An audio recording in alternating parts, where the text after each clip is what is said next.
Time to do what we do best. Good evening, ladies and gentlemen. The Grand Prix Virtual World Championship is up and running once again, and it's time for us to get underway here tonight for Supercup 2021. I'm Jake Sanson. Beside me is Caitlin Penny, and in the booth to broadcast the coverage, it is Heigo Poom. We are at Baku, Azerbaijan. It is the recent addition to the calendar, of course, only been around for the last few years now, but what a circuit this is, and it never fails to disappoint in terms of action, Caitlin. Drama is never far away on this circuit. Absolutely. Hello, everyone. Caitlin Penny here. Yeah, indeed, Baku is one of my favorite tracks to watch a race at because it's unique. You know, it's unique in so many ways. You've got the long back straight. You've got the carnage that always befalls here, the castle section. Yeah, it's a pretty crazy circuit, and whether it's accidents taking place or the sheer number of overtakes we're going to see on the long straights followed by 90-degree corners. Of course, a few years ago we had a big problem with brake failures. A lot of drivers were pushing their brakes too hard. So today, no idea what to expect. Hopefully it's a little bit cleaner than in past years, but you never know, and it's Baku, so let's enjoy it. Well, 2 weeks ago at the Bud circuit in India, we definitely had an interesting one as Luke Maguire took his third win of the season with Moritz Kropp doing a fantastic job to get the second win with the reverse grid, and a bunch of second places with the incredible Chris Butcher mean that it's still an epic title fight. Luke Maguire on 110 points to Chris Butcher's 108 and Owen McGorky's 104.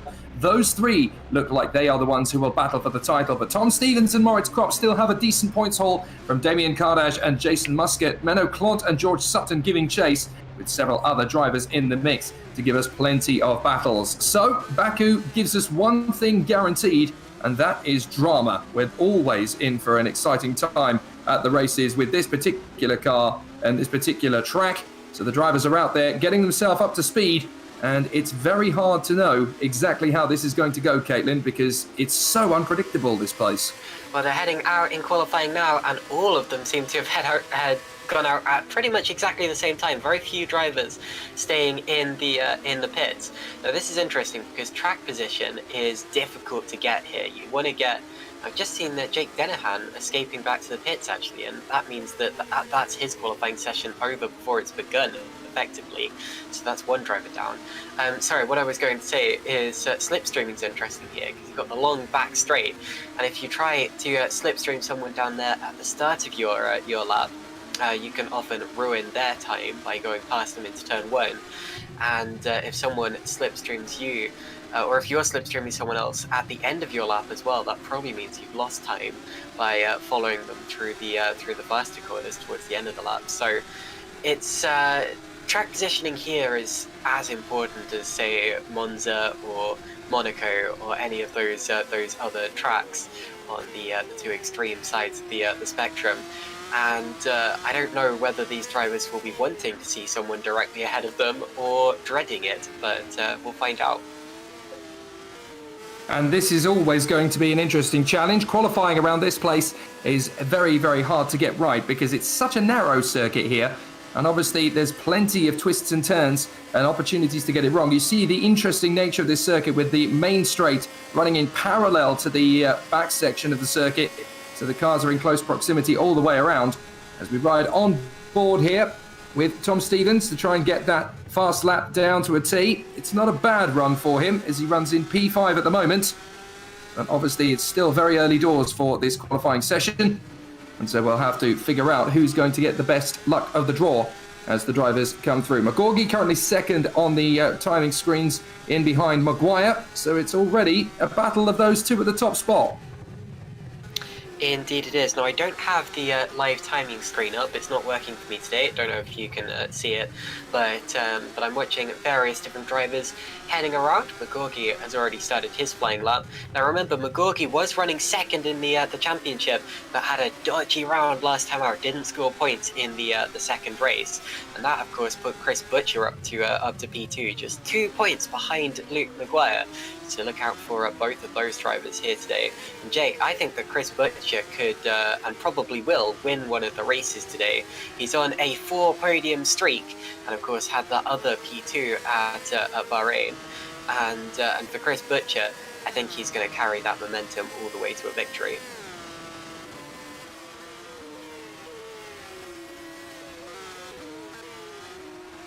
Yeah, he's been looking fired up all the way through this season, hasn't he, Chris Butcher? He's never really been far away from the top spot. After the humdinger of a round that was Australia, where it just didn't go well for him at all, he's been able to salvage quite a lot from this season. I mean, he was fortunate in a way that Maguire has had a couple of duff races and then 3 victories and a 4th place, because Butcher's been able to make up for the difficulties in Australia to really fight his way back into supremacy. Only 2 points now behind Maguire. McGorgy there in 3rd position, just 4 points behind Maguire and Butcher. So there's definitely a lot at stake between these 3 drivers. The average finishing position for Maguire and McGorgy is 5, and then Butcher is 5.4. So all of these drivers have been top 5 quality all the way through the season. Everybody else, their average finishing position is only in 8th place, pretty much, other than Jake Dennehan, who's had just 1 finish from the 2 races he started, and that was P4. So he technically has the highest average finishing position, but then he only had 2 race starts thus far. So it's an interesting one, as the battle is definitely going to be very, very close indeed between these guys as they prepare for battle. But you never really know what you're going to have, guys. It's always going to be particularly close scrutiny right from the start. Drivers are obviously going to want an awful lot from this race. So they're going to be pushing very hard right the way from the start. And the difficulty now to know is who's going to have the ultimate pace. Maguire still has a very quick lap coming compared to McGorgy. That's a good opening, a 1:45.3 for him. And that obviously lays down the gauntlet for the drivers behind. McGorgy looking very strong in that second position. And I'm afraid we've lost Jake. He's just dropped out of the Discord call. Not sure why that is, but he is in Belgium, so potential internet issues there. Jake, you back? Always going to be a bit of an issue, isn't it? Indeed. Talking of Jake Dennehan, who you mentioned a few seconds ago, I believe he's going to get a penalty for the next round, because I definitely saw him escape back into the pits on his out lap, and now he's back out on track again, and you're not allowed to do that. So no matter where Jake qualifies today, I think he's going to get a penalty for the next round. Yeah, that is a difficulty. I suppose from his point of view, though, if you know you're going to take the penalty, you may as well still do the session, because even though you're not going to... well, from his point of view, he's obviously going to have the difficulties to come back to bite him, but later for the penalty. But you've still got to learn how to go through these practice sessions. You've still got to essentially do the hard work, and the only way to do that is on the job, trying to get it right. So you've got to learn by doing, and even if he has to take a penalty, there's still no reason why you shouldn't go out there. Well, that's true, and that's one of the few flaws of our penalty system. Although that raises the question of why he escaped on track in the first place, because he didn't have an accident or anything like that. But anyway, I'm sure he has his reasons, and he's actually up to 6. Look at that, so 6th in the timing, despite the rules saying he probably shouldn't be out there in the first place. So a good lap there from Jake. Still very early in the session. A lot of drivers yet to show their full potential, and that's shown by Luke Maguire being almost 7/10 faster than anyone else. I don't expect that to be the gap by the end of the session, but that is quite something there. So Luke Maguire definitely with the early benchmark, a 1:45.357, Jake. I'm really interested to see who's going to get the pole position, because these 3-4 drivers up at the front look ridiculously closely matched. It's not very easy to tell who's going to have the upper hand, and every single one of them will want the pace to be particularly strong in the last sector. That's where the cars have got to be in the best possible setup they can be, because you're on that throttle flat to the floor for the ridiculous quantity of time that you are. And that is going to be the difference between the front row of the grid and the back row of the grid in this field when it's all so close. You've got to really maximize that balance between top-end speed on that main straight and some decent car control in the middle section. It's a tough circuit to set up here, because there's always that temptation to try and utilize that top-end speed, but that compromises you in the slower bend, because you'll have lower grip, lower traction, and that's when the wheel spin will start to kick in, and that's when tire life is really going to be an optimum problem. This is the section of the course we're watching here, around the castle section, that the car really wants to snap away. If you've set the car up for high speed, there's going to be very little traction that you can actually utilize. So it's all about wisdom and confidence. It's a circuit of two halves. I mean, for most of it, it feels very much like a normal straight circuit, and then of course you reach that long back straight, and suddenly you feel like you're on a highway, and it's crazy. You've really got to compromise when setting the car up between making it fast in the corners, and there are many corners here, or making it fast on the straights. And a lot of this track is straight, because even if you discount the long start-finish straight, there are other DRS zones, there are other straights on the circuit, and there's actually another straight running parallel to the back, or the start-finish straight. So yeah, track of two halves. You've got to compromise the setup, and you've got to get it right. Oh, and talking of not getting it right, Shimon Frelick loses a bit of body work of his car as he touches the wall. He's just moved up into the 10th position. Yeah, sorry for that distraction, but difficult track to set up. You're absolutely right there, Jake.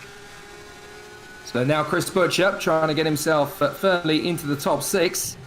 Not easy to get these fast laps together, but he will be obviously hoping for a lot more from this qualifying session.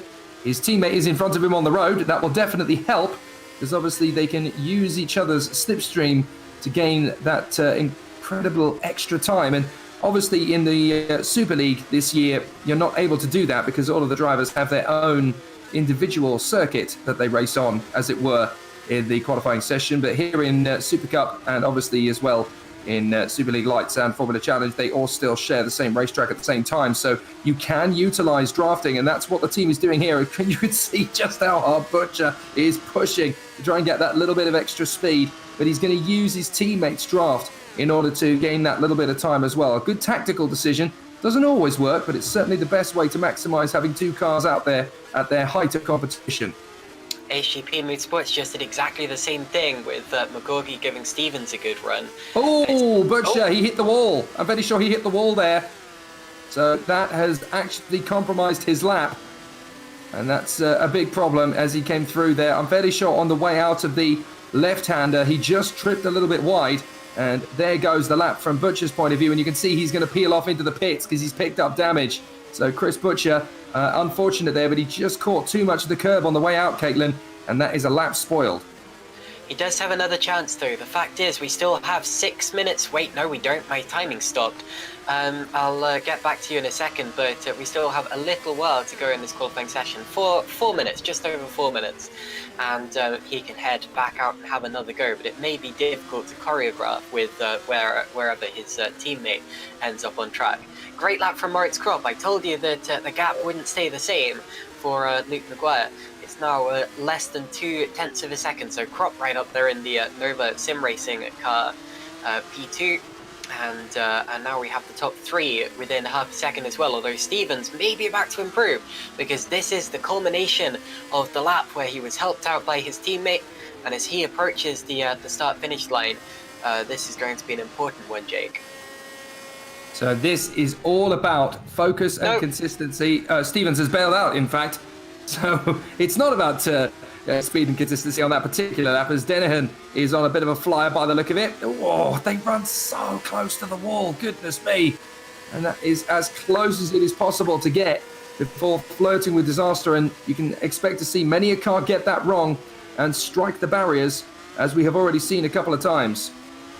Magorgi's got no help here. Magorgi's about to head out onto to his flying lap, and Stevens is in the pit. So Magorgi, I'm a little confused. I think they've probably got their choreography wrong, and he may well head back into the pits so they can start a final flying run. Then again, he does have a car ahead of him who will be giving him that slipstream, but now that car heads into the pits, and Magorgi doesn't, so that's interesting. Magorgi going for a completely unaided lap, and that won't give HGP any more time to set up another slipstream flyer.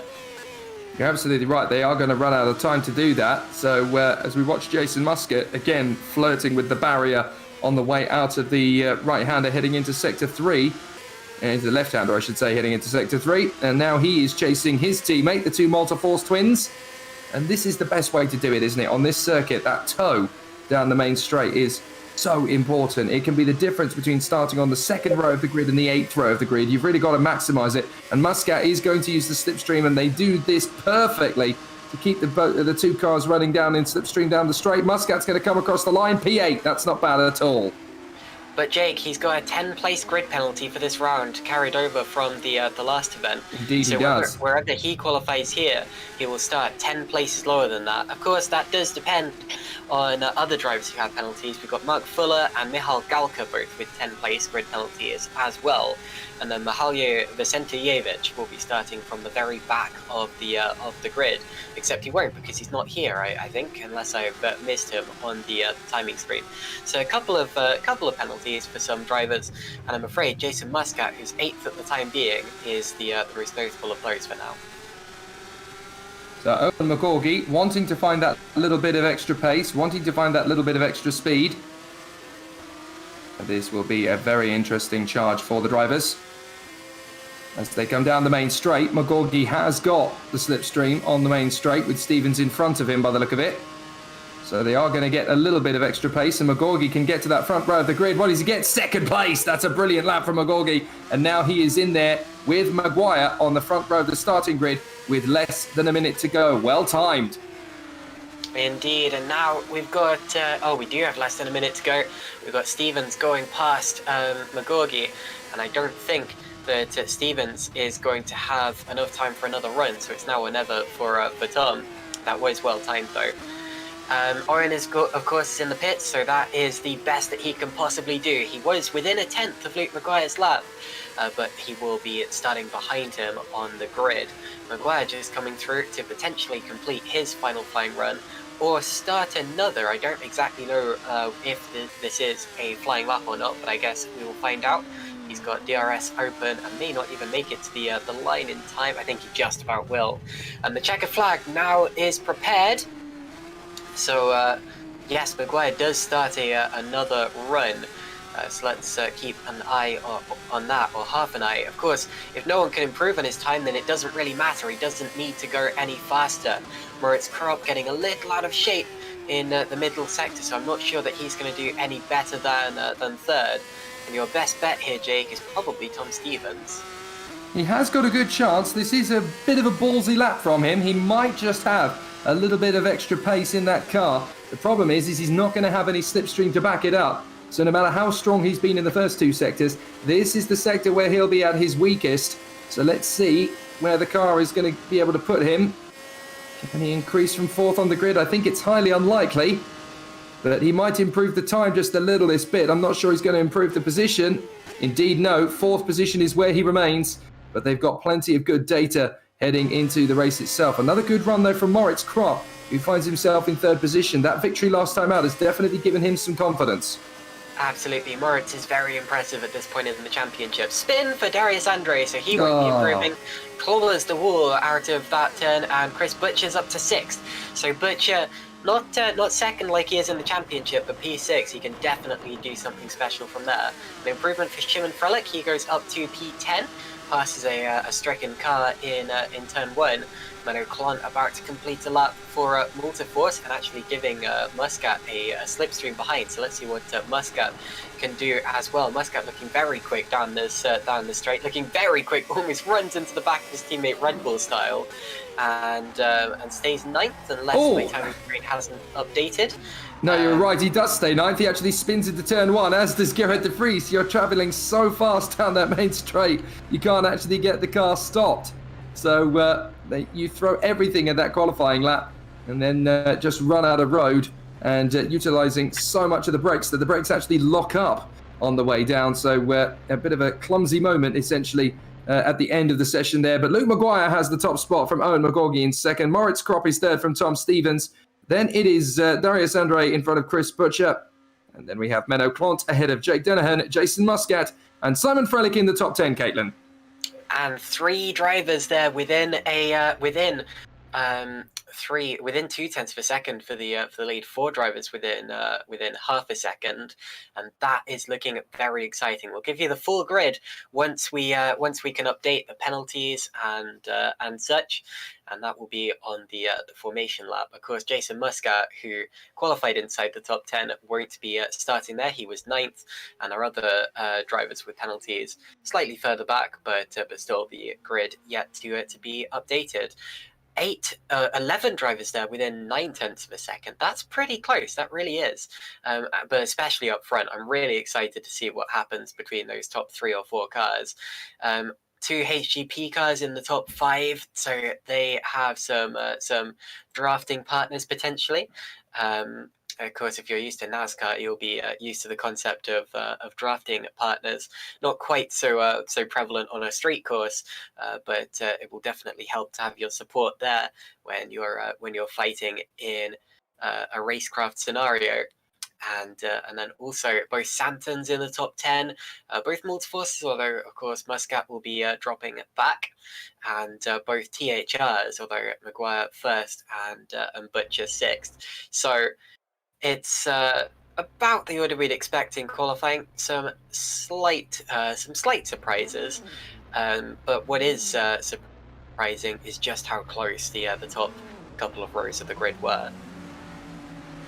So the 2 races are obviously going to give us a little bit more of a story tell from this pair of races, and we're going to see some very exciting battles throughout. This first race, the feature race, of course, is the one with the mandatory pit stop. 25 laps in duration, and then there'll be 17 for the later sprint race with the reverse grid in the top 10 positions. A fabulous opportunity for our drivers to go to battle here on the streets of Baku. Jake Sanson here beside me, Caitlin Penny in the broadcast direction suite. It is Heigo Poom, and we are going to have a fabulous pair of races here on the Baku street circuit. I was one of the many doubters of this place. I didn't really think it was going to give us plenty of excitement and drama, and I thought this was a bit of a flash in the pan concept. I was delighted to be wrong, because this place really does give magnificent racing, whether it be real or virtual. And here in GPVWC, we really have seen some fabulous moments around this place, Caitlin. Tonight, I have a feeling, is going to be no exception. Well, I'm a big supporter of having variety on a Grand Prix calendar, whether that be sim racing or real life, and it's great to have so many different kinds of tracks. You know, you've got the classic style circuits like Monza and Spa. You've got the street courses like of course Monaco. You know, the prestige that comes with that race. You've got the tracks where it's harder to overtake, like Hungaroring. You've got the tracks where it's easier, like say Turkey, which is returning for this year.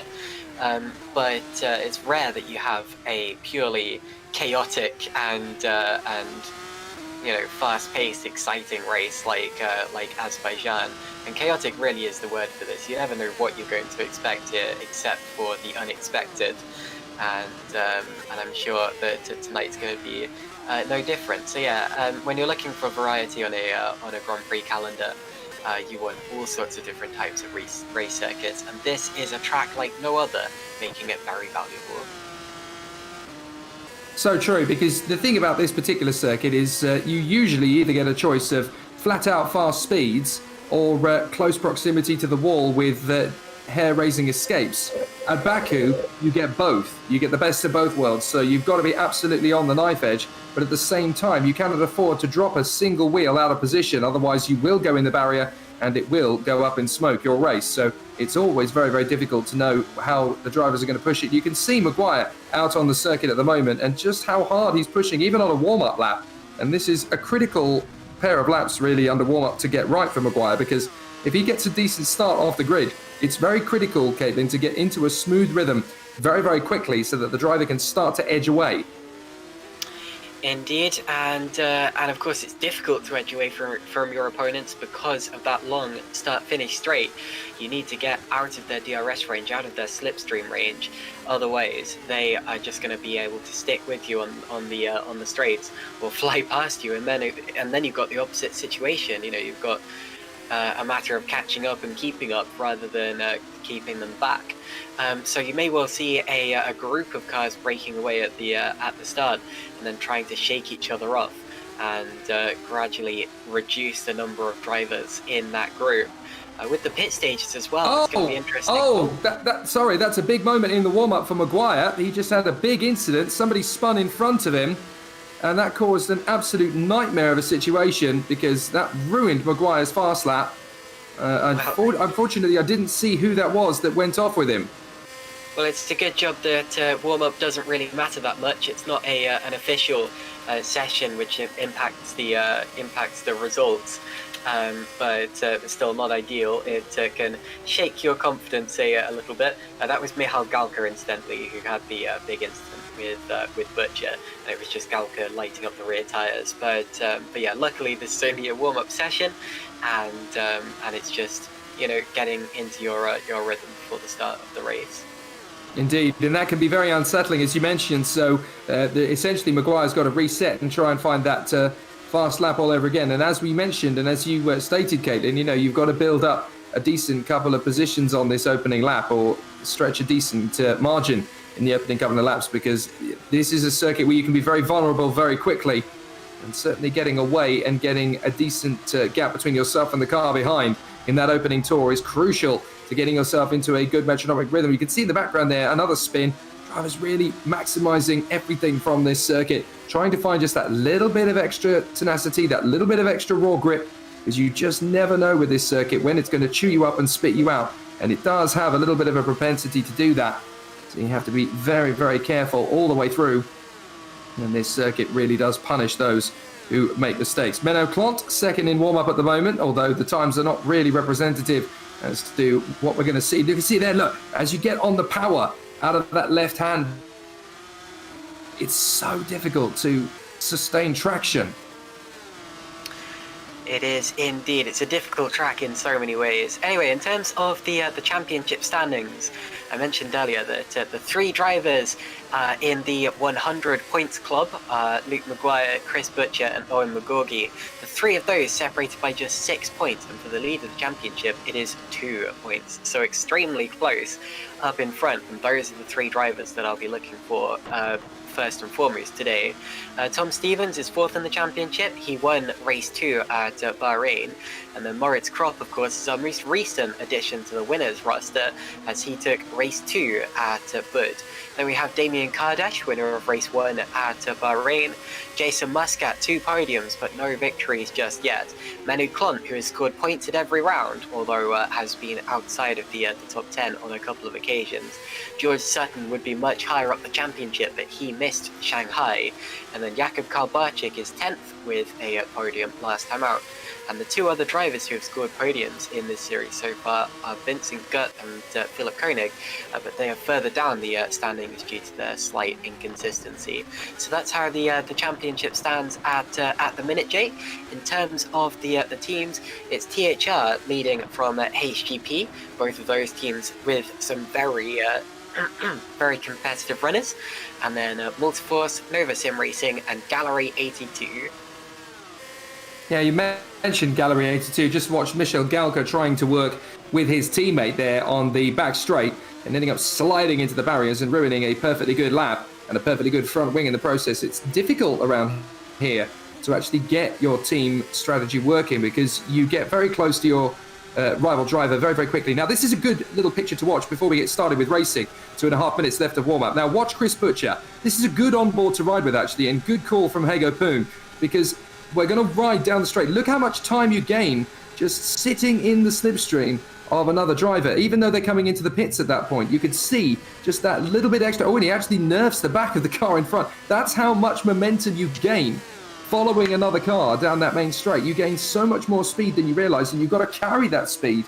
And then it's difficult after that point, especially if you carry a long tow, you've got to try and pick your braking point at a relatively decent position in order to make sure that you can then stop the car ready for the first corner. We've seen many a driver pull off a decent overtake and then slide straight into the tyre wall at turn 1 because the car just can't stop itself in time. Oh, and a big shot in front of Simon Frelich. That is Michel Galka again. I'm afraid to say that Michel Galka is very much the pinball wizard here at Baku. He's been into the wall many, many times already. And, oh dear, Michel Galka just trying to get it back to the pits is a bit of a tall order for Galka today. And that could be a bit of a cause for concern for the other drivers out there, especially if Galka is struggling to get a handle on that car on this particular circuit. And that is sometimes a bit of a worry in Supercup when drivers are obviously proving they've got something to showcase, but they want to keep their foot in. And there are times, and I've done it myself, Caitlin, as a rookie to the corner, you try and outdrive yourself to try and correct a mistake or two, and you just end up causing more problems. And the warm-up session, of course, is, well, it's not hugely indicative of what we're going to see in the race. The drivers are going to be treating it as the start of a race, or at least a simulation of how the cars are going to feel at the start of the race. So if you're struggling now, you're going to have to correct something very quickly, because you can't really change much before the start of the race. You're in Parc Fermé conditions, so your setup is locked. The only things you can change are your brakes and your driving style, basically. Of course, fuel and tyre compound as well, although even tyre compound is locked unless you're in the top 10. Or locked if you're in the top 10. So yeah, if Michal Galka is struggling now, then that's a little bit worrying. And you don't want to get a reputation for being all over the place in warm-up.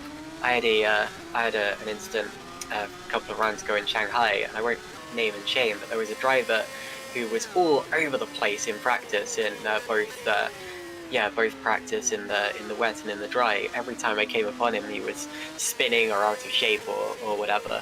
And then he went on to cause some accidents in the race as well, and that's never a good look. No, indeed, and you kind of cement a bit of a reputation. I mean, fortunately, I get plenty of compliments from people within the GPVWC community for when I talk for England, but when I drive, there is quite a lot left to be desired. I need a few more driving lessons before I can get back behind the wheel of a competitive car. Maybe I need to do an academy race or two before I work my way back up to full strength. But you're right. The thing is, it just keeps adding dodgy bricks on the top of the Jenga tower, and eventually the whole thing falls down around your ears. And it doesn't give you any confidence at all heading into the race, because what you want to do is you want to cement a good rhythm, cement a good running feel in the car. And just pushing too hard, even in warm-up, it kind of gives people a real indication of what you can do. Now, we were watching Moritz Krop a little bit there as the warm-up session's checkered flag has come out. I'm very impressed this season with Moritz Krop. He really has proved to be one of the more mature and certainly intellectual drivers out there who can really drive himself around other people's misdemeanors and pick up good points. And that's how he won in brilliant style last time out. He was there when he needed to be, and when other drivers were really struggling for grip on the opening lap, he was the one who really looked after the tyres well, and he built himself a very solid effort as Colin Matiak deliberately overshoots and decides to get some heat into the tyres and kill a set with a donut. Race hasn't even started yet, Colin. You don't need a donut yet, mate. Well, you're right about Moritz Krop. I was actually just as impressed with him at Shanghai as I was in Bud, because look at those results, 4th and 3rd in Shanghai. That shows insane consistency, because to do it in both races, you've got to have been good both in traffic and on your own. You've got to have been good with the strategy. You've got to have been good in qualifying. So that's difficult. And then at India as well, yes, you got the win in race 2 and did a great job on that. But it was slightly helped by the reverse grid from race 1. Both of those, though, really good drives. Australia had a good recovery drive in race 2 after a bad race 1, although that was a bit of a crazy race 2 in the first place. So that wasn't anywhere near as indicative of his talent as China and India ended up being. But he's 5th in the championship for a reason, and before today I wasn't sure if he'd stay there, but the fact he can qualify P3 for this shows that maybe he does have what it takes. Yeah, it's really good to see drivers coming of age and doing such a good job. And now away we go for our formation lap, 25 laps of the circuit. It's GPVWC Supercup time for the feature race here at Baku. Let's talk you through the starting grid, and it's going to be an interesting one. Luke Maguire from the pole position it will be. Having a slight issue with our timing screen, unfortunately. Our graphics in front of us. And once we get that up and running again, we will be ready to talk you through the grid. Here we go. Luke Maguire and Owen McGorgy sharing the front row. Moritz Kropp starting a brilliant 3rd place with Tom Stevens of HGP there in P4.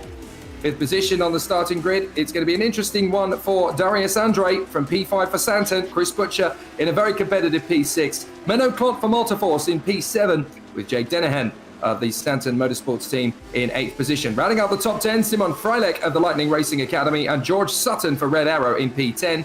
Craig Patterson is 11th in the second Nova, and Damien Kardaj, the leading driver for Gallery 82. Row 7 is Liam Rance for Satellite and Carlos Fernandez for Rowan GP.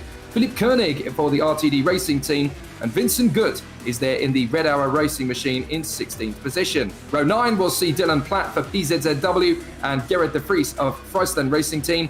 Jason Muscat will be disappointed with 19th on the grid. Let's see if he can fight back after his penalty with Alexander Ragozza in 20th. Scott Cervic for Rowan and Tom Ely of RTD Racing. Then Vincent Kiersmakers will line up 23rd alongside his teammate Colin Matiak, the 2 drivers for PB Racing. Row 13 of the grid will see Antonio Krelenjavich and Dan Hoot will be there in 26th, with Michel Galka struggling in 27th ahead of Mark Fuller for the ST Racing team in 28th position on the starting grid. Indeed, so those are your 28 drivers here for this round. They're just heading around for the start of the race, the formation lap coming to a close, and this is where the drivers' hearts will be beginning to race, and my heart's beginning to race as well. Talking of racing, that's what we're about to see. Maguire and McGorgy on the front row of the grid, and as I said earlier, look out for the chain of cars breaking away at the front. Who goes with them, and watch for that to dwindle over time. It's effectively going to be a last man standing kind of thing. Who's going to be with that train by the end of the race? And in terms of strategy as well, they do have to change tires, so it'll all be about where they come out. If they come out in traffic, if they come out with another car. And that should be absolutely fascinating. In terms of tyres as well, the top driver on the yellow-walled compound of tyre is Liam Rance in 13th position, and then Philip Koenig starting behind him is also on the hard tyres, as are a few of the drivers starting further back, but all of the top 12 are on the softer compound. 25 laps of the Baku street circuit in Azerbaijan, one of the newest venues to Grand Prix Virtual World Championship Racing. And we are ready for Super Cup, round 5 of this 2021 campaign, the 9th race of the season. Jake Sanson and Caitlin Penny with you in the commentary box. Heigo Poom is our broadcast director. Lights are on. When they go out, we'll be racing at Baku. Let's do it. Straight to the first corner. What a start from Kropp. He's just launched through past the front row and into the lead of the race, but he might lose out to Stevens as they come through turn 1 together. Banging of wheels, but Moritz Kropp chops around the outside and he's going to get the run to turn 2. What a start from Moritz Kropp. Indeed, Maguire got a terrible start. Now let's see if they all get through turn 3. Oh dear, and there's contact at the back. And someone, I think that's Fuller, who's parked it and is now reversing to get back going again. So Kropp leads the race, followed by Stevens and Butcher. Maguire's all the way down to 5th from pole position, and everyone else behind. Oh, little squirrely in the pack. And that's a close one. But so far, only one car's had to stop and reverse, and that's been Mark Fuller.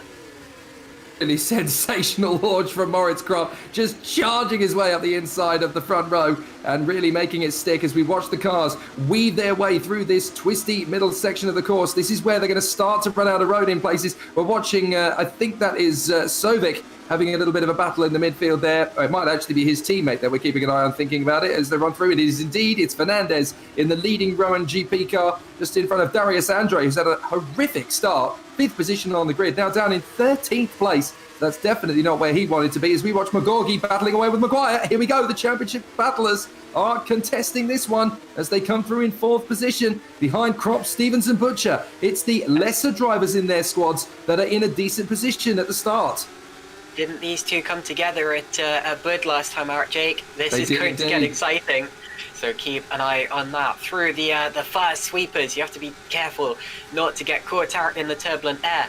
Also, Clont and Sutton having a fight further back. That's probably going to change down into turn 1 here. Butcher up the inside. So Butcher going through to 2nd. McGorgy and Maguire side by side further back. It's going to be Crop still leading, and he now leads by almost 1.5 seconds. He might be breaking away from the train immediately. Then it's Butcher and Stevens, and then Maguire and McGorgy in that exact order. So there were a couple of changes. The THR guys get the better of the HGP guys, but that could all change straight back again in a lapse time. But yeah, what a kerfuffle there. And Crop, what a start. Yeah, it was absolutely sensational. Butcher and Maguire. Oh, big tank slapper from Maguire as he tries to get through on the inside of Stevens. And now he's going to have McGorgy alongside him, but he will have absolutely destroyed that set of tyres, trying to get the car pointed in the right direction. So this is surely going to be a chance for McGorgy, who doesn't take it on Maguire. But that's the first time really all season, other than the little love taps that have turned into big incidents from Maguire, where we've seen Adam Maguire under massive and intense pressure, the back end slipping out big time in turn 2, and that was so nearly a trip into the barriers. How he saved that, I'll never know, but Adam Maguire very much running the gauntlet today.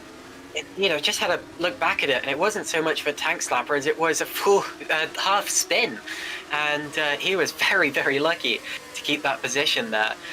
So P4 for Maguire still.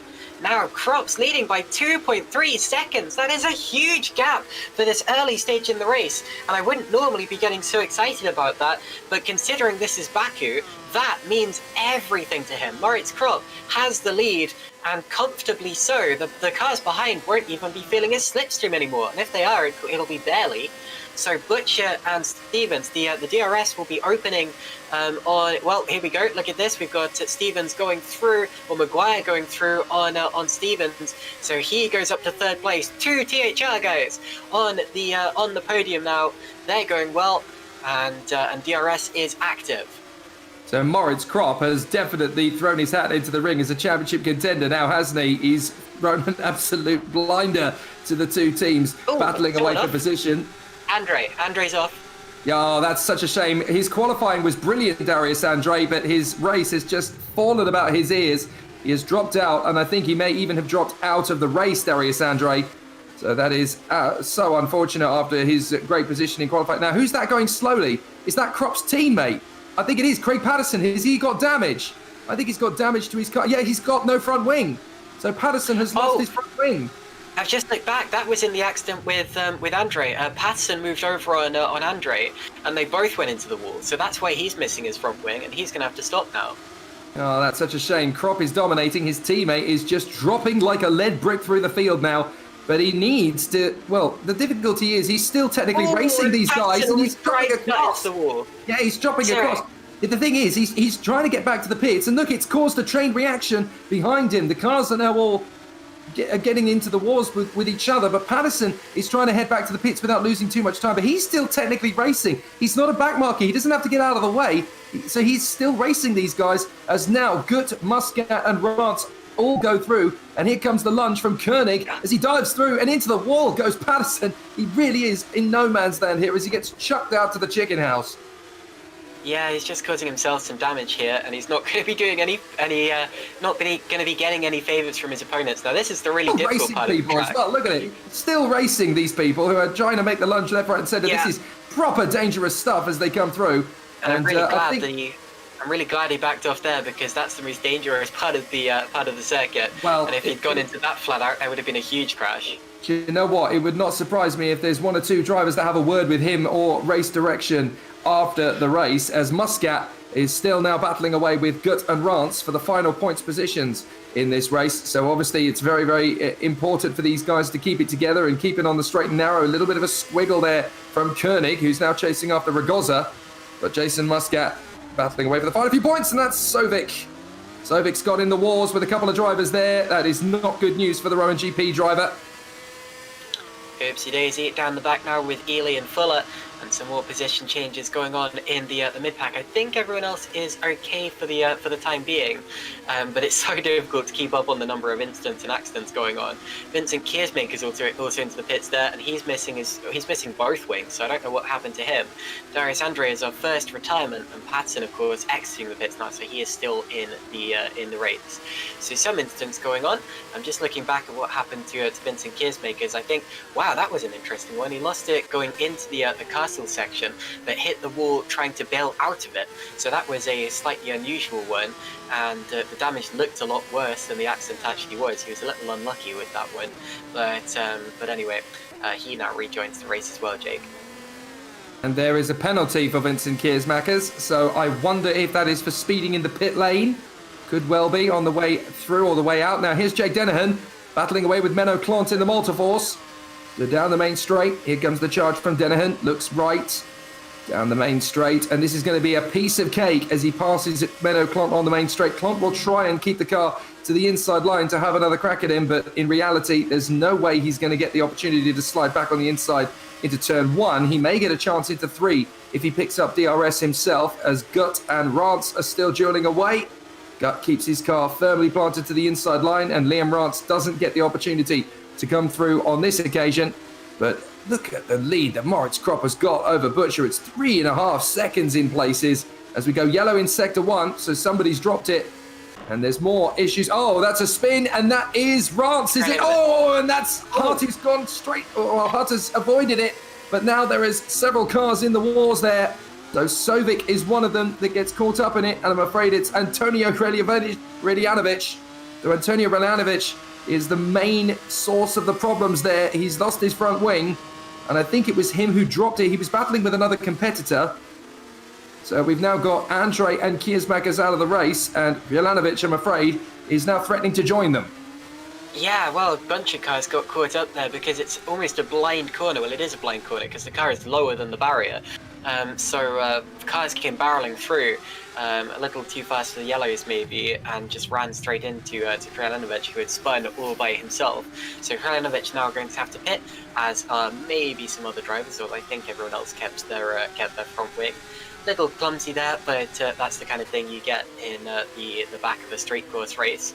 Up front now, Maguire and Butcher have actually broken away from the HGP guys here, so the THR drivers running by themselves, Maguire getting slipstream and DRS from Butcher, but McGorgy not getting slipstream from him.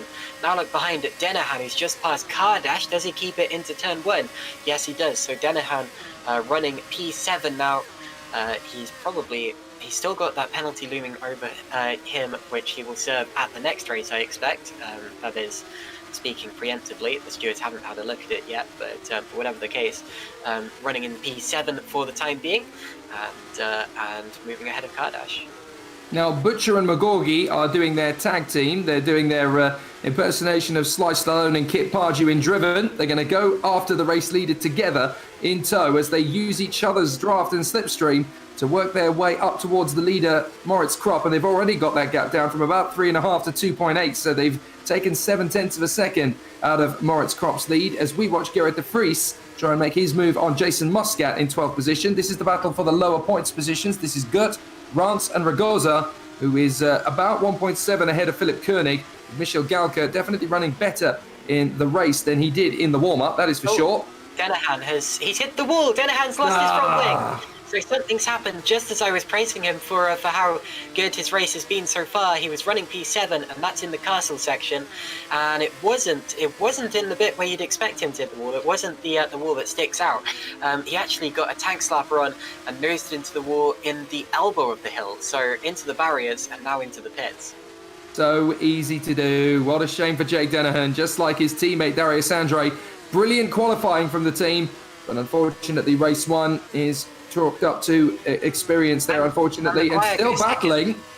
Maguire swapped places with his DHR teammate. Yes, there. he did. So I think this is their strategy. This is their tactic, Maguire and Butcher. They're going to overtake each other and battle each other, but use each other's slipstream to try and get closer to Moritz Krop.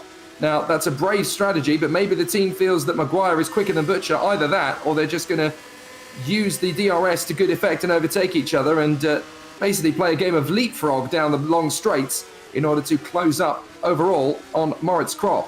But it does look as though maybe that little bit of the deficit that they managed to make up on Krop has disappeared away again. So maybe it was a tactical call to suggest that maybe Luke Maguire feeling, well, I am a bit quicker actually, so I can do better.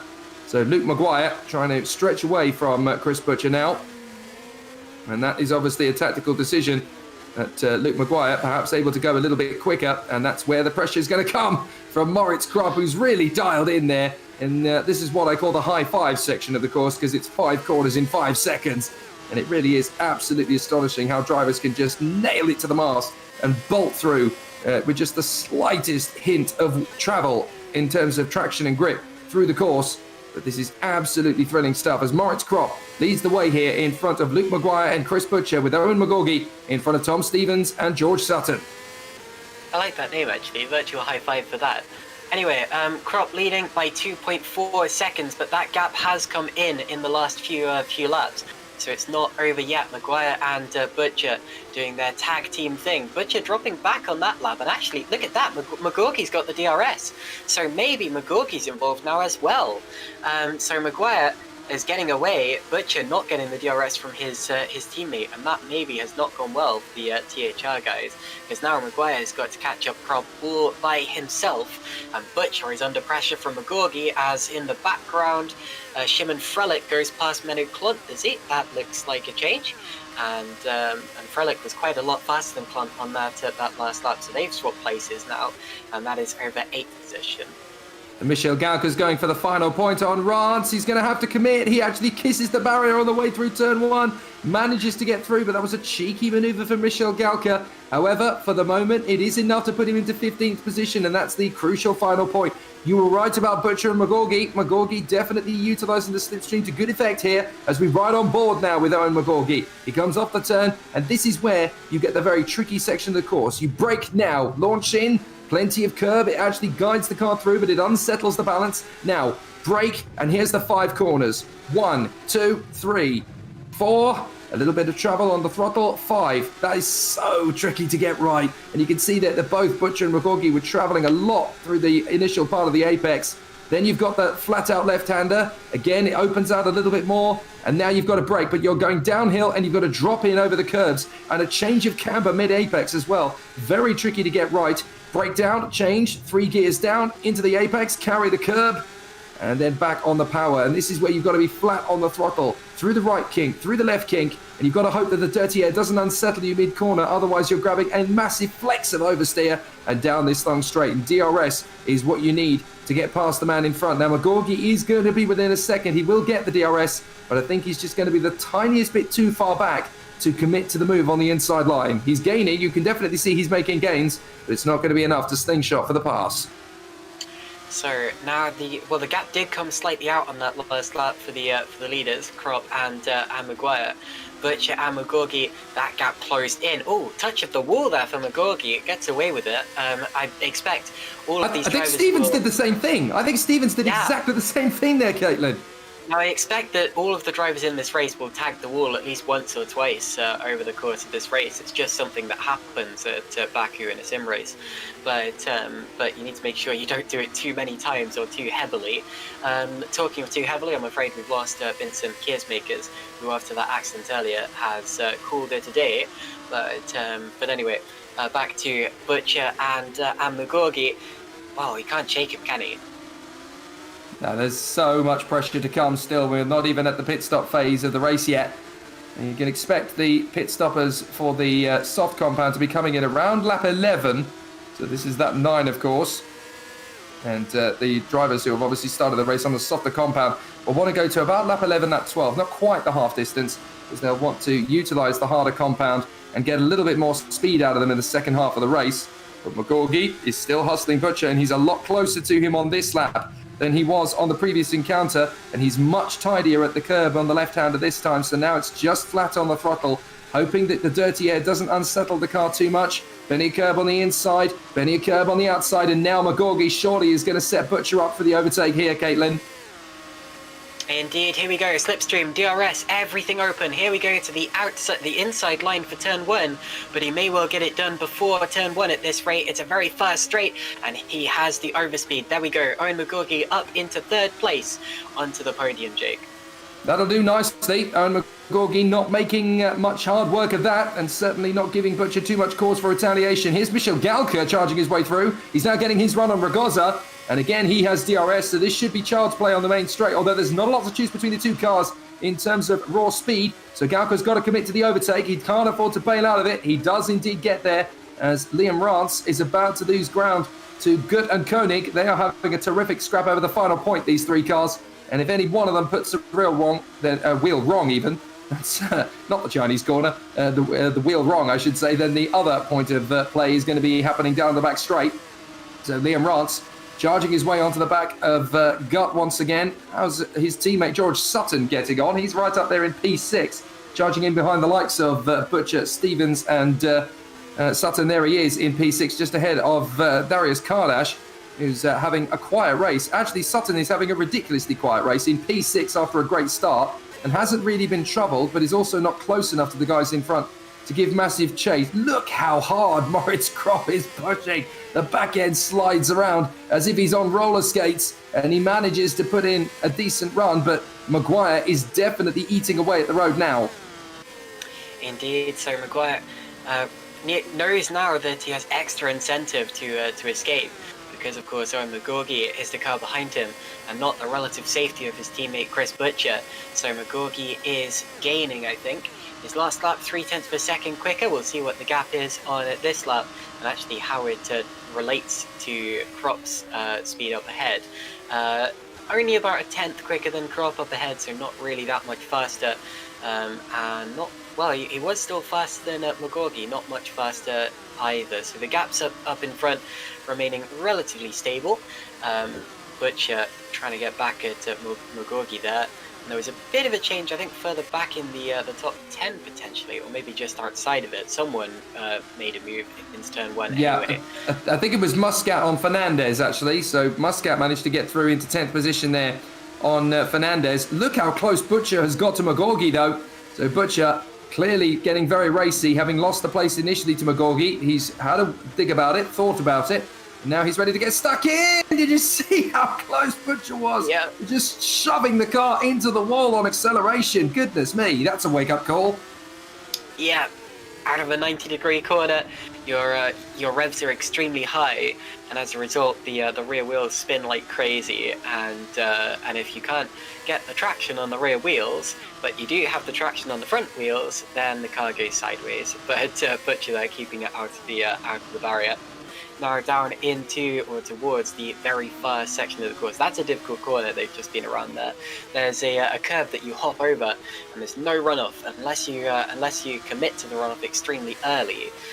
There's just no chance of avoiding the barrier. Many professional Formula One drivers and the like have crashed there, and GPVWC has had even more victims of that turn.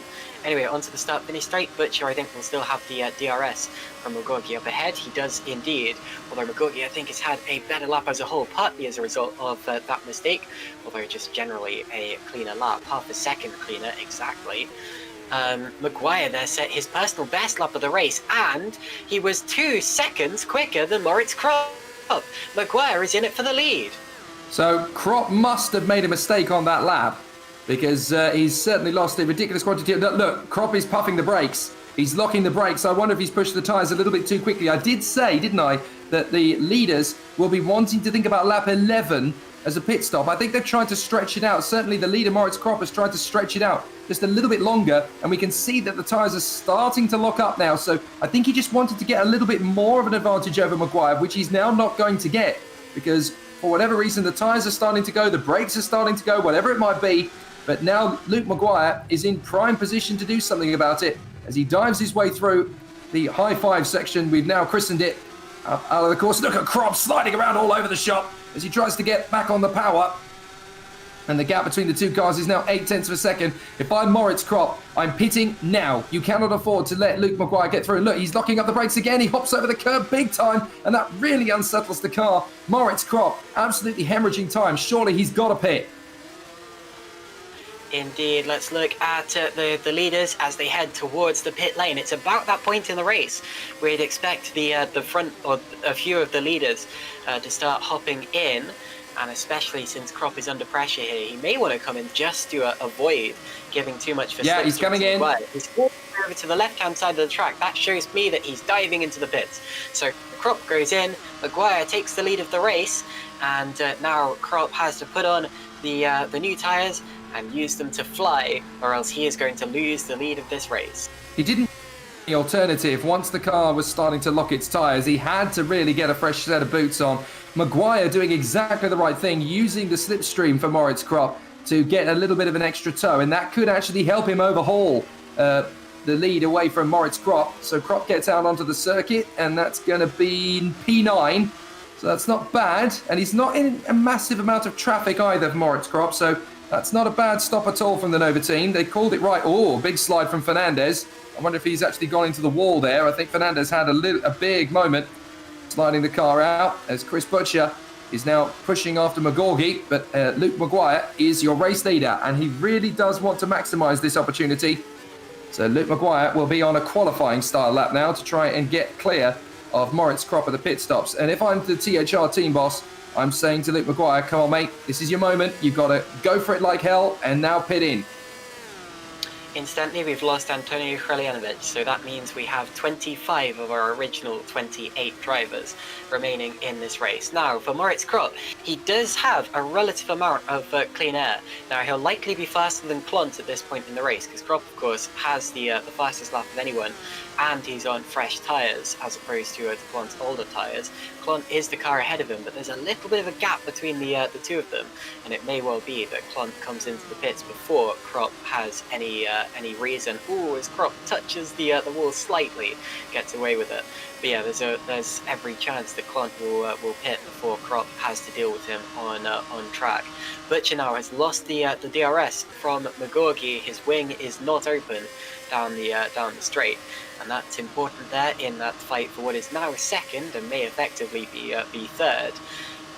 But anyway, and Maguire stays out, so still it's hammer time for Crop. He's still just got to keep pushing and see where Maguire will be after his pit stop. Now, interestingly, Maguire did not pit at the end of that lap. I thought that was going to be a straight slam dunk back to the pits, as Fernandez does pit in from P13. It was P10 at one stage, of course, but I think he was just starting to lose grip in the tyres. So the drivers on the whole have been able to make the tyres last a little bit longer. Rance is in pit road now as well. A fascinating turn of events as we now watch the leader, Luke Maguire, and he's got traffic in front of him.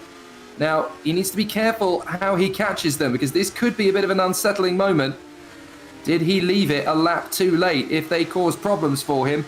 And Moritz Crop is back in the lead of the race effectively, but I don't want to tempt fate. Luke Maguire is definitely not the kind of driver who gets into incidents by choice. He usually ends up getting unstuck by others' misdemeanors, so he's not going to be the one to make the mistake here.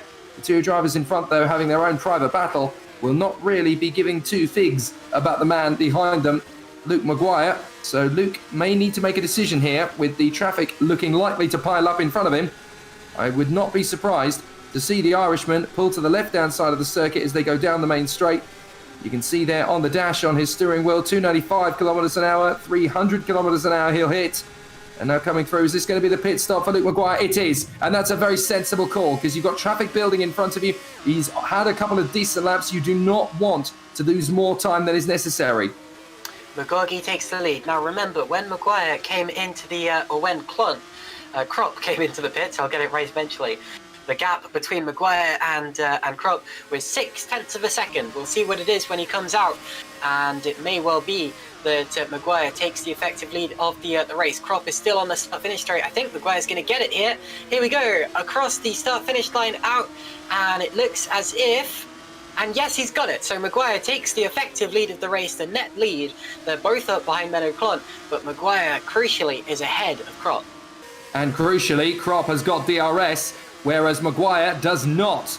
So Krop is going to make big gains, and having had a couple of laps on this fresher rubber, he might be able to make use of it down the main straight. So Krop will want to take full advantage of being on the bumper of Maguire, but that was a good pit stop from the THR crew and good work from Luke Maguire. He read the situation, he knew that there was traffic building in front of him. He said, right, we need to make the switch, and if I've now made these tyres work an extra couple of laps, which gives me 2 laps more life in this set of tyres than it does to his main rival Moritz Krop. So Maguire may not battle Krop too much here. He may make Moritz Krop do all the hard work, because he's obviously got better longevity in his current set of tyres than Krop will have. Krop will have 2 extra laps on board. He can essentially let Moritz Krop push like crazy and steal back the net lead of the race. But in the closing stages, that cautious work that Luke Maguire is currently doing should be enough to give him back the advantage. There's a wing that has Owen McGorgy has just driven straight into it. It's flown over the catch fencing onto the other side of the road. It's from Dan Hurt. He's in the pits now with a missing rear wing. Okay, so McGorgy uses the slipstream of the back marker in front, but doesn't pit. Meanwhile, Butcher does. So McGorgy comes into the pits, and Butcher does not. I wonder if that was Butcher getting close to the back of McGorgy's car and thinking he's coming into the pits, and then McGorgy just pulled a fast one and said, nope, I'm not pitting actually. Kardash and Frelick both come into the pits. Where is Maguire? Is he going to take the position as they go past the pits? He is indeed. So Maguire is going to take the lead of the race. Krop is going to take second. This is net first and second, of course, because McGorgy is still in front of them, both on the road. But that was important to get right for a couple of drivers in the field there. And certainly for Butcher, that's the best of a bad job. He's rejoined in 4th position, as we've got the likes of Kardash, Klont and Frelick all making pit stops there.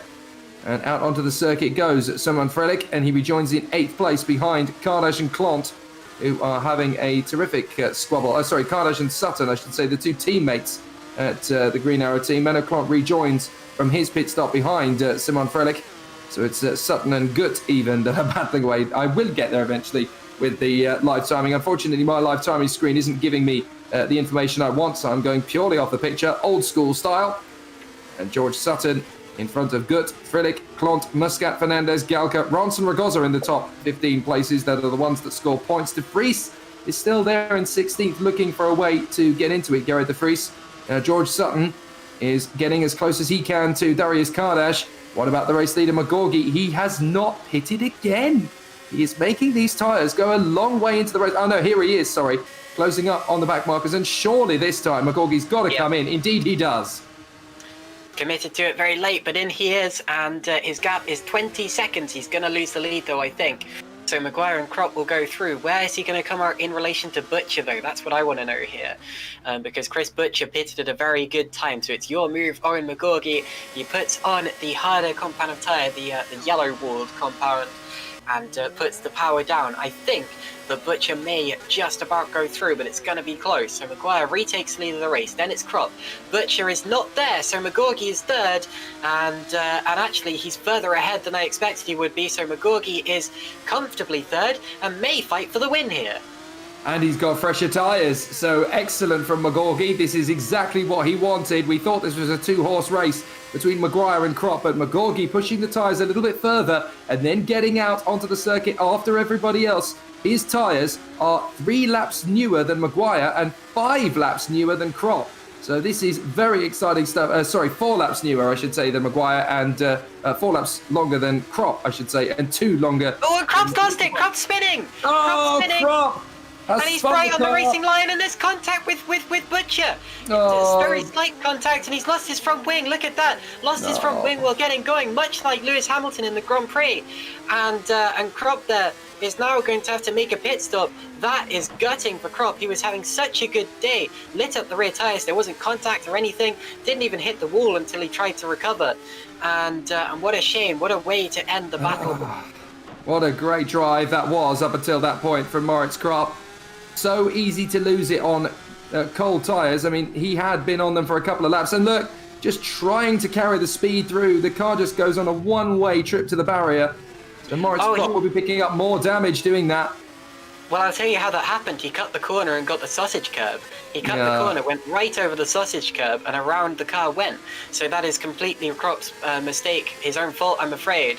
It's an easy mistake to make, but just got a little too greedy there. Yeah, Moritz Krop rather sadly throws away a crack at the victory, and I'm afraid that's also the chance for McGorgy gone to a certain degree as well, because he was going to use Krop as a bit of a tow to get down the main straight. And I tell you what, Butcher's got steering damage. So Butcher, who hit Krop there, has got steering damage. His steering wheel... Yeah, you can see it. You can see it there on the picture, can't you? Maybe It's 15 lopsided. degrees to the left, maybe more than that. And he's going to be struggling to bring that car home in third place now. Well, unfortunately, Butcher didn't really have any time to react with Krop on the circuit, and he's going to have a little bit of inquiry, I'm sure, after the race into Krop. You know, he pulled across into reverse into my path, and that's what damaged my steering. That cost me a win today, he will argue, as any racing driver would in that situation. So I'm afraid Krop, trying to recover, has ended up pulling a bit of a Vettel-Stroll Monza. And that is a rather unfortunate situation for Butcher, because now, as you say there, Caitlin, he's really going to struggle to wrestle that car to the finish with some difficulties. Meanwhile, Scott Servick has had a crash, and he is out the race. He spun it into the wall by his own making and actually caught Mark Fuller in the process, so hopefully Fuller doesn't have any or too much damage. We've also lost Dan Hurt, although I'd quickly like to say well done to Dan, because he, after knocking off his rear wing a couple of laps ago, he didn't stop or spin, and that's rare when you lose your rear wing and not your front, because the car is so unsettled. He just kept going calmly and carefully, and brought it back to the pits. So good car control there, although unfortunately he's out of the race now. Well, for those who really wanted to see a different team mixing it up with the HGP and THRs, it was looking good for a time, but Moritz Krop has made it back to the pits and rejoined on track. But he's now down in P14. A brilliant opportunity to take a race victory, and it's all just tumbled about his ears. And being that low down as well, I doubt he's going to get a decent crack at the win in race 2 either, because obviously the reverse grid, it only really happens in the top 10, Caitlin, so Krop is not going to get a chance to fight back in the second race either. Yeah, it really depends on where he finishes. There's still a chance. I mean, if he makes up some places, maybe gets towards the top 10, he could still be in contention for a race 2 podium, maybe. He's far too far back for that. I mean, he's 4 seconds behind Ragozza, so that's a lot of work to do. He may be too far back to get into the top 10, but the thing is, the closer you can get to it, the higher up the order you'll be in race 2. Because the reverse grid only goes down to 10th, but if you finish say 11th, you're going to be starting from P11th, and that's better than say 13th or 14th. So there's still a reason for him to push on in this race, notwithstanding the fact that you get points for any position down to 15th. Of race course, 2 as well, could I'd still be a completely good forgotten race as well. Yeah, I'd forgotten as well, of course, having made that pit stop to change the front wing, he will almost certainly have gone on to reds, won't he? He'll be on the red wall tyres, so he'll be on the softer compound, so he doesn't have to make them last. He can just push them, and he can go hell for leather. And in fact, I said he was 4 seconds behind Ragozza on those fresh tyres. He's now 1.5 seconds, and that's not even in one lap. So Krop is going to be storming back. He could well get to the top 10 at that sort of rate, because we're on lap 20 now of 25. He's got 6 laps to make up those places. He could still get into the top 10 very easily on that sort of pace. It's definitely not all over for him. Now watch Sutton, look at this. This is for 5th place. Damien Kardash has nothing to say for the speed of George Sutton's Red Arrow racing car down the straight. And look at that, there's another one, and that's Shimon Frelich, who almost touches him. And Frelich, of course, on the softer compound of tyre, getting involved in that fight. Now looking up the tyres as well. It's getting a little hairy over those positions there, Jake. Yeah, he just committed to the move a little too late for me. He had a little bit of a gap there opened up. He could have blended in off the brake a little bit later to make that overtaking move. But his biggest problem there essentially was that he decided to go for that overtaking move too late, in my view, and there was never going to be a chance for him to get through. Now, here is Moritz Krop, fastest lap of the race from him, driving angry. It always buys you a couple of tenths of a second as De Vries is coming to the pits. So he must have picked up some damage somewhere out on the circuit, because the pit stop phase is all over. as Moritz Krop gets right onto the back of Ragozza. And this is for P13. Surely a move is not going to be far away, as Krop gets right in behind Ragozza. And I think in the next left-hander, he will surely try. The thing is, you can't afford to take too many risks around this circuit, and he's already had one mistake today, so he doesn't want to get another one. And the problem is, he needed to make that overtaking move sooner, because now he's going to spend the next 8 corners or so stuck behind Ragozza. There's no overtaking moves really at this point on the course. Another yellow in Sector 1. Somebody has dropped it. It's Garrett De Vries. Yeah, and De Vries had only just had a pit stop, so I think De Vries may well be calling it a day any moment now, if that sort of difficulty is still climbing. Here's Krop. Will he make the lunge into the left hander? The problem is you can't really make the lunge into that corner either, because you change camber, you go over the bumps. Maybe you could do that in a video game, but this is not a video game in any stretch of the imagination. This is way beyond that. And these guys know that you cannot just chuck it over and hope it's going to stick. You need to know that overtaking move is going to work. And here comes Krop. Surely he will absolutely mincemeat his way past Ragozza on the main straight. He's got the DRS open nice and early. Now, as he goes down the straight, he will open it.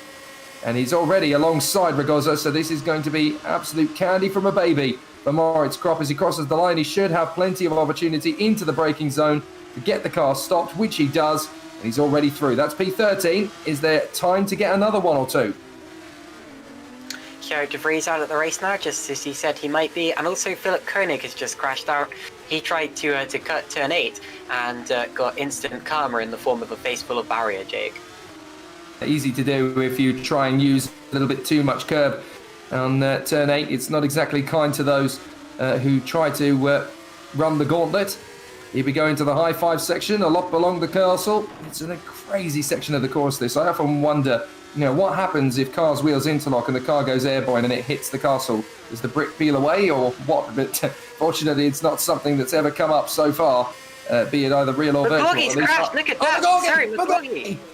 Oh, I don't believe it! McGorgy in second position has completely destroyed his car, and there goes second place. Well, I thought it was all done and dusted up at the front, but McGorgy has dropped it. Well, I noticed as they were going through that sector there towards the end of the course that there were wings and stuff strewn all over the track, and then I saw McGorgy. On his way to the pits. Oh my goodness! Well, that is definitely a championship moment for McGorgy. The steering is crooked. The car absolutely skates into the pit lane along the barriers on the way down the main straight.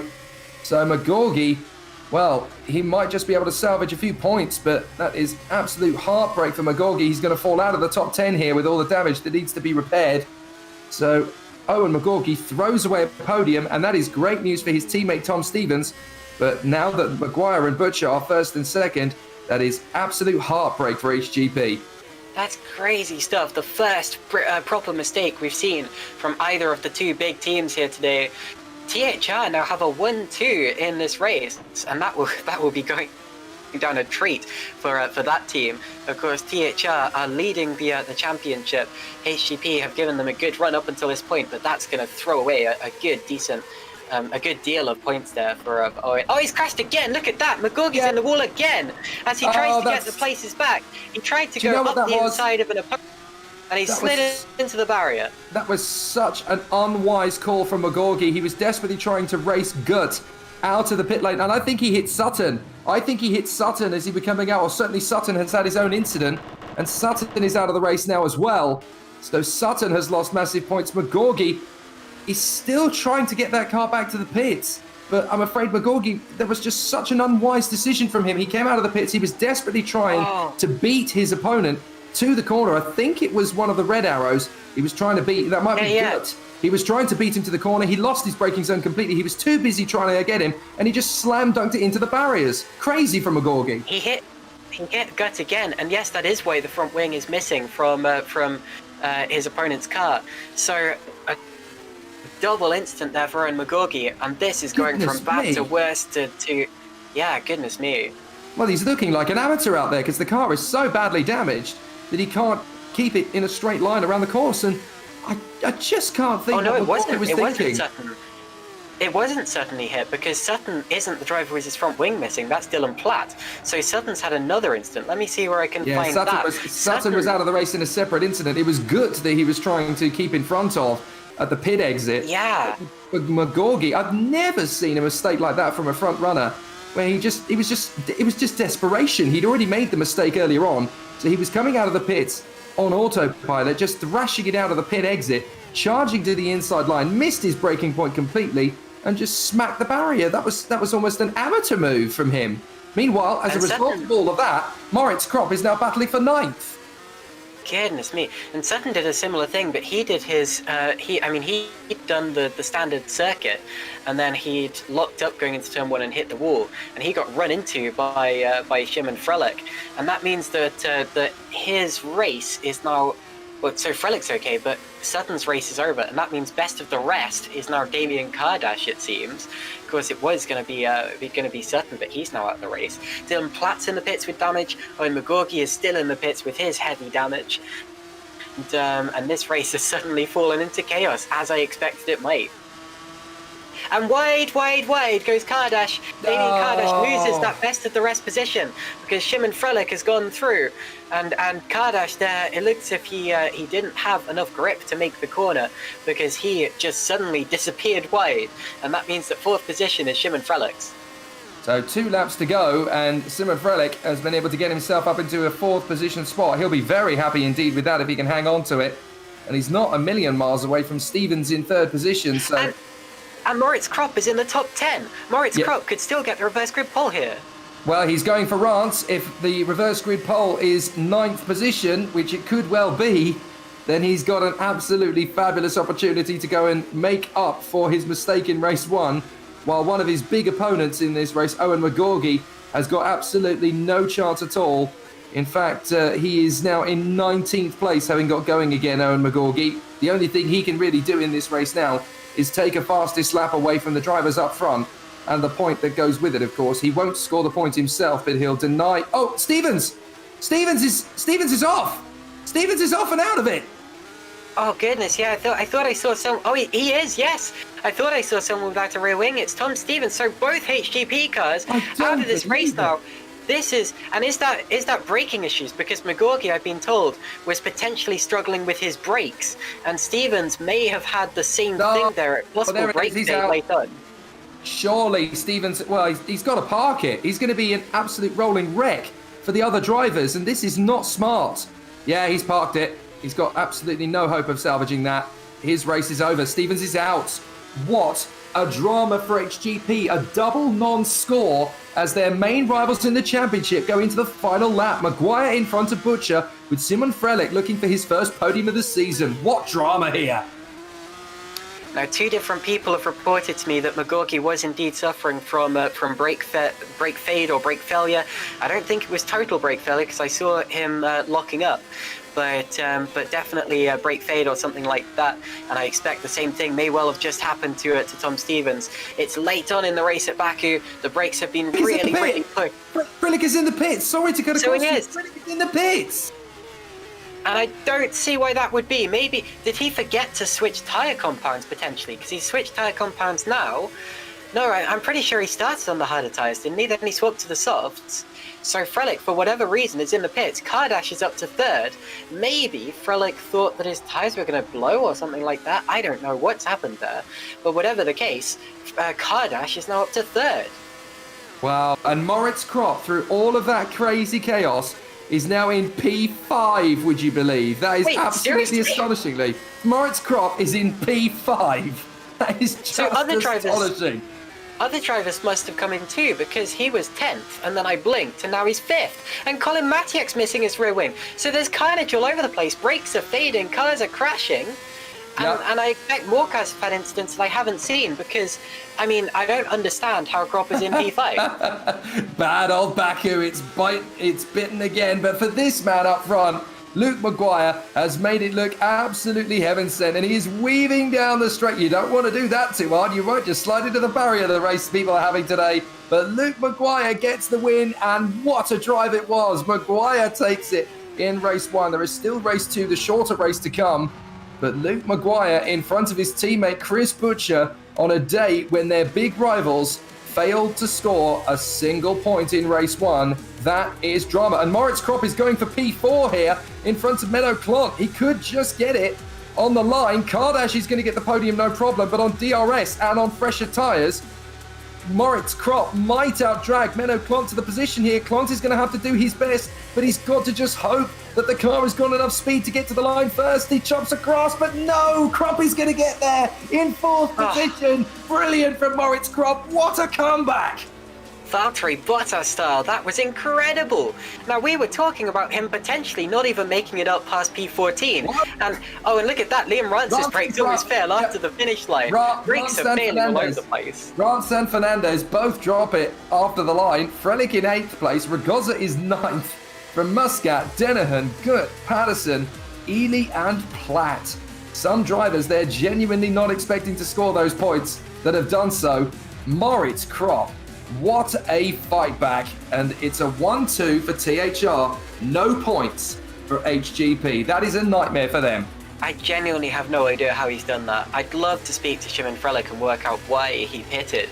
It can't be brakes because you can't replace the brakes in the pits. There's no advantage as far as the brakes are concerned from pitting except for potentially allowing them to cool down a bit. But Moritz Krop. he's celebrating on his slowdown lap as if he's won the championship. Well, I don't blame him. He came out right down the order. He came out outside of the points, and now he's picked up a P4. He's going to be, he could end up third on the reverse grid at this rate. He could win race 2. That is a crazy performance there from Moritz Krop. Fastest lap of the race. And I am simply in shock as to how that's actually happened. And look at that winning margin. Look at Luke McGuire. We haven't spoken about him much because we haven't had a reason to, but his winning margin was 23.4 seconds. You rarely see that in a full Grand Prix, let alone a 25 lap race. That's unbelievable. Yeah, you don't see that in Super League very often, and in Supercup it's almost unheard of. Maguire 20 seconds plus clear of Chris Butcher. Kardash in third from Krop and Klont. What a comeback from Moritz Krop after his earlier spin. I would never have bet anything on him scoring points, never mind a 4th place finish.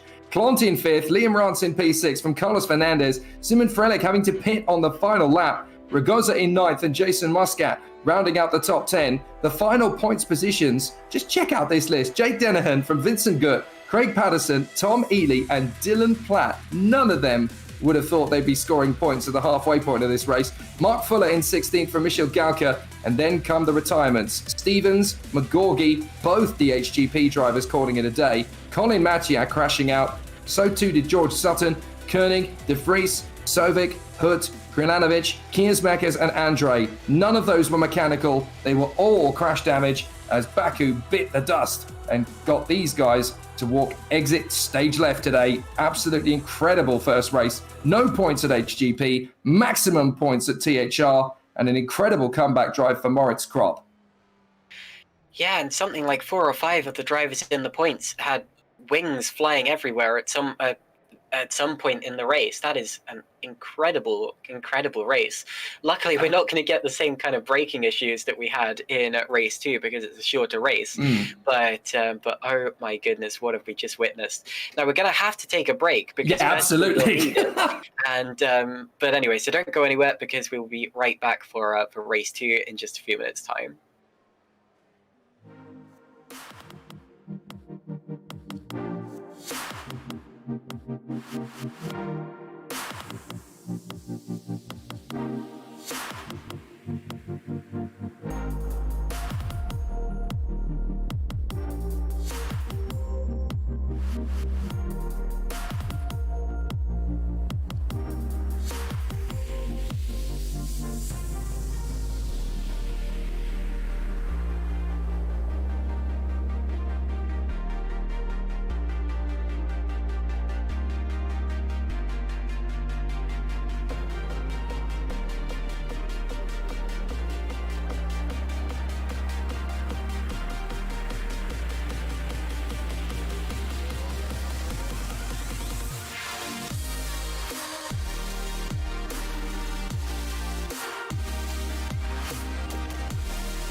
Time to get back into the action here at the Supercup 2021. It's Baku, the 5th weekend of the season. What an absolute barnstormer of a race the feature race was. If you're only just joining us, you've missed an absolute thrill fest. But don't worry, of course, as soon as we have gone live off air, you can watch it back and, of course, catch up with all of the previous encounters in Supercup and, of course, as well in Formula Challenge, as well as Super League Lights and Super League. We're back in action in the Super League Lights on Tuesday, of course. Here for Baku and the Super League itself. Myself, once again, in action in the commentary box alongside Tom Parker. But for now, it's myself and Caitlin Penny and broadcast director Heigo Poom. And it's been very exciting stuff so far here on the streets of Baku as we get to do it all over again. This time for a 17-lap race. And it's Simon Frelick who's bagged the reverse grid pole. That'll be interesting, Caitlin. Indeed. I mean, I'm still trying to work out why Krop ended up P4. He was 10th going onto the last lap last time out and then suddenly moved up. So Muscat came into the pits as well. So my goodness, what a race that was. Still trying to work it out after all this time. Now race 2 coming up in just a few seconds time. We have 17 laps, and it is indeed Frelick on pole, followed by Carlos Fernandez as they leave the line. They both come for harder compound of tyres, and I don't expect anyone will have gone for the softer compound, because you've got to do the full race. You can make a pit stop, but you'll be losing so much time. Liam Rance will be at P3, sorry. No, you crack on. Grid, followed by Manu Klont. And Klont wasn't particularly fast in race 1, but he was one of the safest and most consistent drivers out there. Then, of course, Moritz Krop, who we all want to know what he can do in race 2, and he is on the softer compound tyre, as is Manu Klont actually. So, and so is Simon Frelick. So actually, I was wrong before. It looks as if it just hadn't voted in for me just yet. And it's Damien Kardash, followed by Chris Butcher, and then our race 1, not just winner but dominator, Luke Maguire, will be starting from P8. He has some ground to make up from P8. Then, of course, Alexander Ragosa just missed out on the reverse grid pole, as did Jason Muscat. And then outside of the top 10 were Jake Dennehan, Vincent Gutt, Craig Patterson, Tom Ely, Dylan Platt, Mark Fuller, Michal Galka, Owen McGorgy, Tom Stevens. McGorgy and Stevens. Look at that HGP. What a disaster. Colin Matiak from P20, and George Sutton, Philip Koenig, Jared De Vries, Scott Sobek, Dan Hutt, Antonio Kreljanovich, Vincent Kiersmakers, and Darius Andre, the 28 drivers in this race. And honestly, I think it's pretty much impossible to pick a winner from that grid, the top 8, the top 10. I honestly have no idea.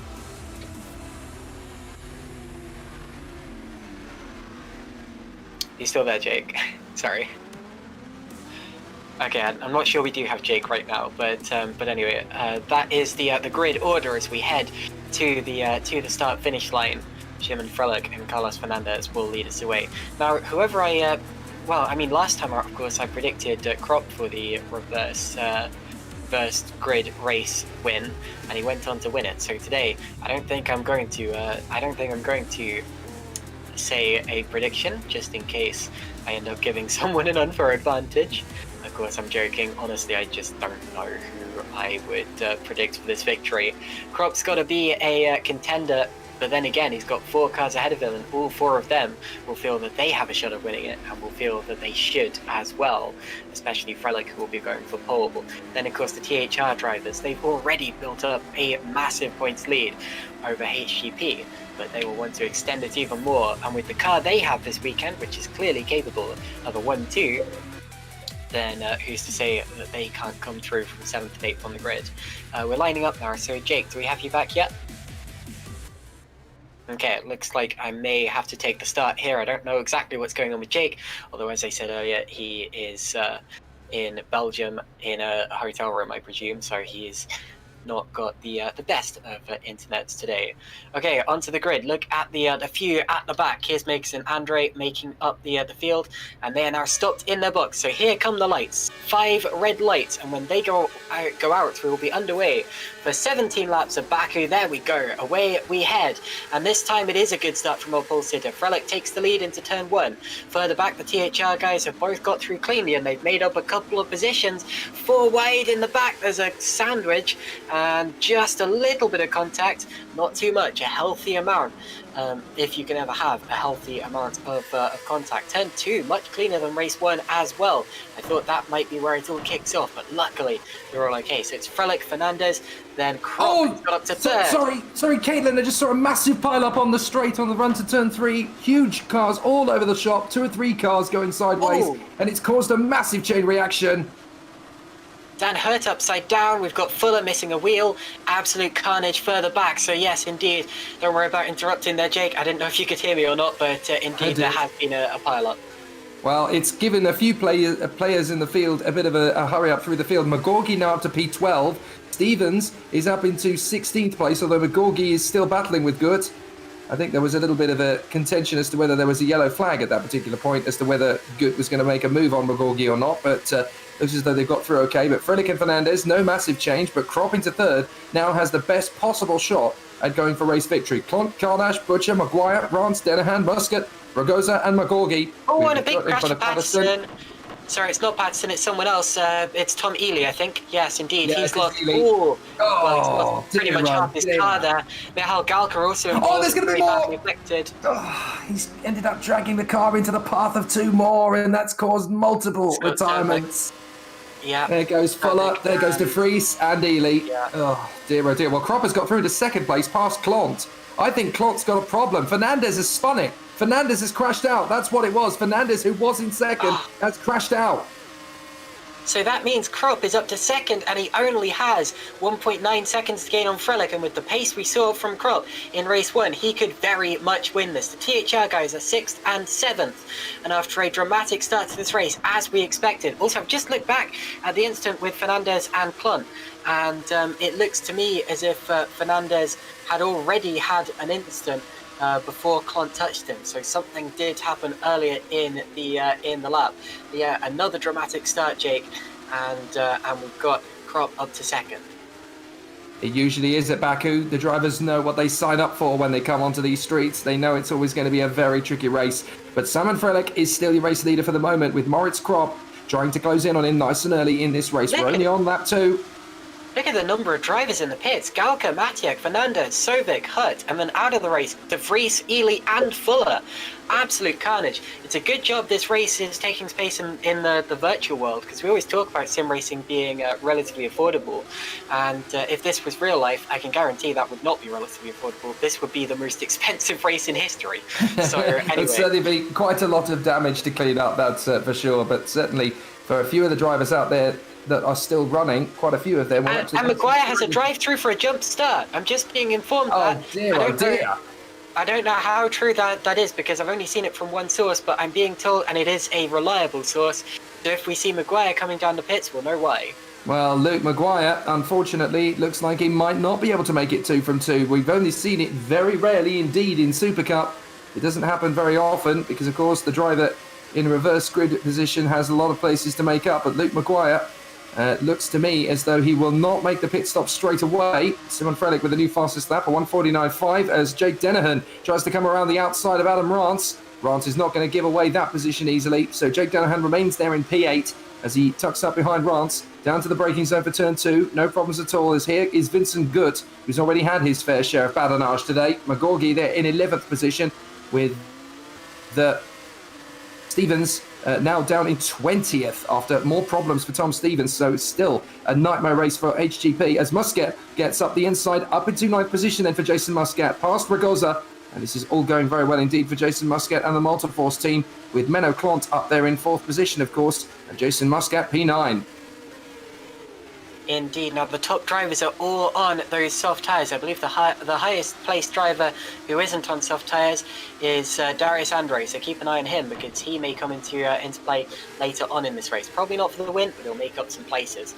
Now, further ahead, Krop is right on the back of Frelick, so close to him that DRS will be pretty inconsequential because he'll get so much slipstream and so much overspeed just from running behind Frelick here. It's going to be really close as they head onto the start-finish straight. And I think Krop's going to have his first proper challenge for the lead of this race. As for Maguire, not entirely sure why he... and apparently he may not have a penalty because I'm being informed that or at least the person who told me, has said, well, at least it popped up on screen after the start, so it seems they aren't entirely sure in themselves either. Anyway, let's watch Moritz Krop as he slipstreams Szymon Frelick. This is for the lead of the race. DRS open, and actually Frelick appears pretty quick in a straight line. Look at that, he's holding his own, much better than I expected him to. Frelick really fast down there, and into turn 1 he still holds the lead as Butcher now passes Clont for 4th, and Denahan up into 7th ahead of Rance. Almost runs into the back of Maguire, but gets away with it, and the fact that Maguire hasn't come into this lap, into the pits this lap, shows that he does not indeed have a drive-through, because otherwise he'd have been black flagged by now. Well, I think this is now the 3rd lap after getting the jump start. So lap 4 is the 3rd and final lap. So if he doesn't come in at the end of this lap, we will know that he doesn't have one. He does, though, make the move on Clont. Does he? Well, he left it very late to make his mind up as to whether he was going to make the overtake or not. And that gives Clont the advantage. So that's going to hold Maguire up. He loses the back end of the car slightly on acceleration. So now he's got to try and find another way to come through on the inside, through the left, through the right, back on the power. Plenty of curb taken there from Maguire, perhaps a little bit too much curb, and now Clont forcing into the middle of the circuit. Maguire's got to commit to the overtake or bail out, and he chooses the latter to bail out, but Clont makes the mistake, so Maguire gets back up alongside. This is not an easy position for Luke Maguire to be in. Clont is costing him so much time as he sits behind him because he's losing grip, losing positions. The car is getting wayward, so Maguire's got to try and find his way past Menno Clont quickly, or any chance he's got of getting back onto this podium is gone. I'm going to call it now. For me, the win could go the way of Butcher. He still has the most consistent car out there. Krop has made a mistake or two. Even if he gets the lead, there's no telling he won't drop it again.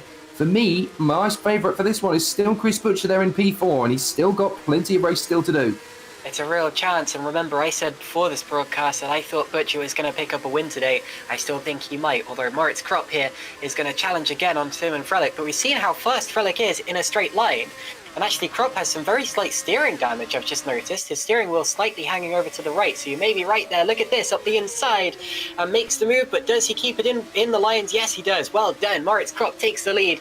Frelick might come back at him on the exit, as behind them still a fight for 6th, 7th, etc. And Clont's going to get 6th there, but we've had a change of leader, Jake.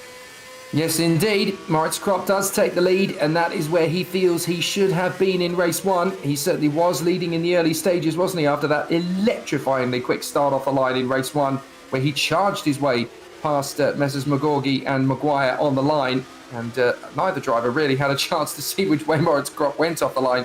So this is the race he will want to win to at least prove to everybody what he could have done in race 1 had he not dropped it. Second place was very easily on the cards for him. So his fight back to P4, absolutely gargantuan under the circumstances. So really impressive work from him today to come back. And so Moritz Krop now leads the way. On board with Owen McGorgy, 9th position behind Liam Rance. And the difficulty now is he's got a queue of 3. You've got Clont, Denahan and Rance, and they're all having their own private battle. And they run for 6th position, and McGorgy is absolutely hemorrhaging time behind them. His teammate Stevens all the way down in 20th. I'm not entirely sure what it was that happened to him to have him fall all that way back down the order again, because he and McGorgy were both making up some time. But McGorgy is now flying the flag for the team alone here as he runs in in P9, with Muscat looking very racy behind him, actually. Indeed. So onto the start-finish straight again. It looks as if Krop has pulled away from Frelick to such an extent that Frelick doesn't even get the DRS there. Indeed, that is the case. Damien Kardash may be in contention for P2 here. Chris Butcher gaining on Kardash. We'll see by exactly how much as they cross the start-finish line. Denahan has, well, look at this. We've got Rance, Maguire. Maguire's in the pits. Maguire is in the pits. So something's happened to him, and I think, well, it's lap 5, and yes, okay, so in R-Factor 2, sometimes what happens is when it applies penalties. Yeah, when it applies penalties, it applies them for within the next 5 laps rather than within the next 3, as you see in real life. So he did indeed get a drive-through. My source wasn't wrong, and thank you so much for that information there. Branston up the inside of Denahan, looks it very late, and Denahan spins into the barriers. Denahan, I don't know if he knows he hasn't got a rear wing, but he'll know now. Look at this, please keep it safe. Ooh, very close with Alexander Ragosa, just about keeps it under control.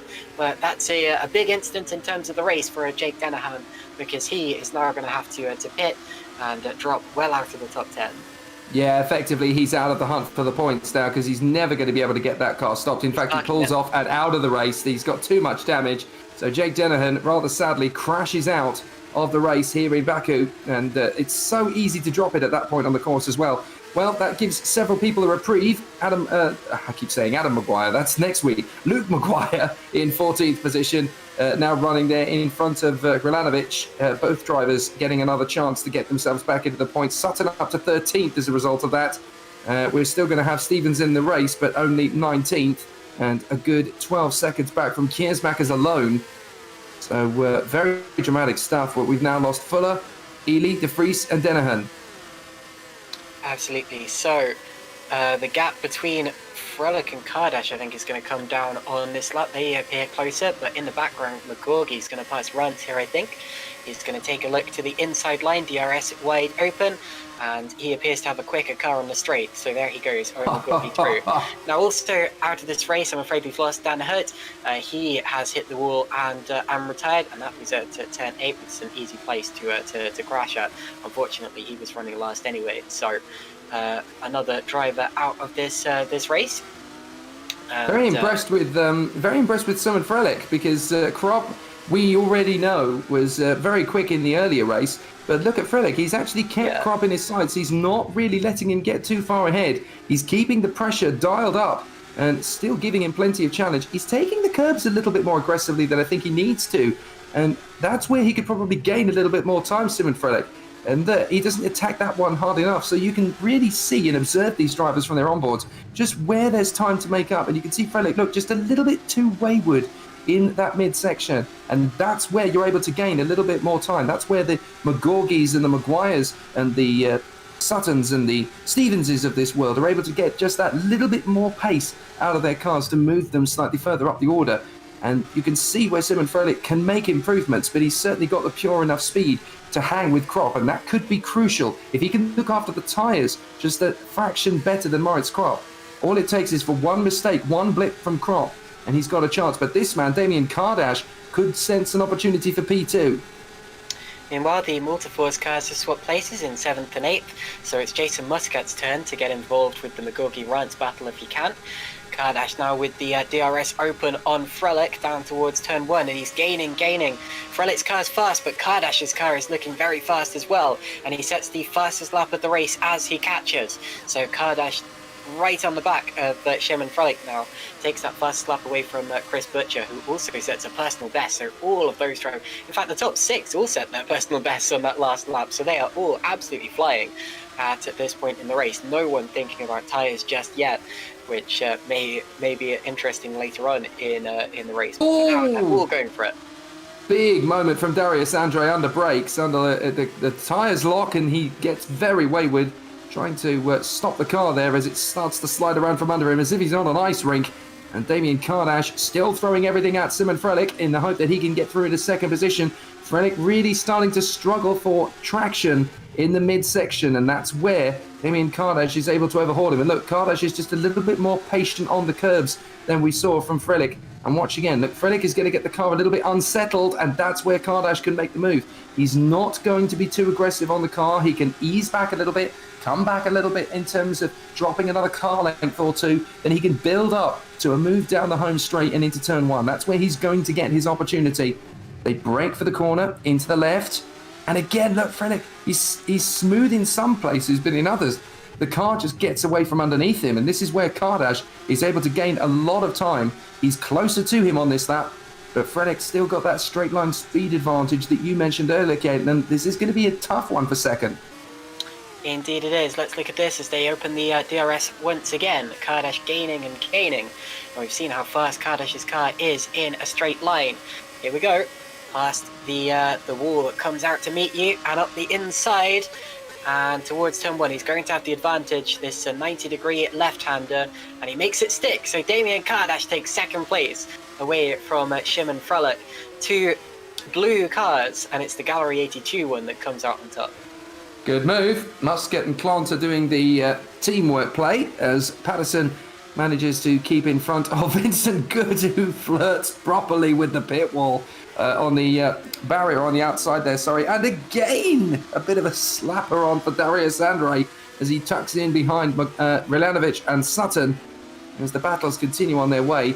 Goodness me, what kind of a weekend could Darius Andre have had he not had the difficulties in the first lap? Because don't forget, he was right up in the top 5 in terms of grid position. He started P5 in race 1, had a horrible start, and his whole weekend has unravelled since then. But Darius Andre could well have been fighting for the podiums today, and his race not gone like that, unfortunately, is the best way to say it, because the car just gets out from underneath him again.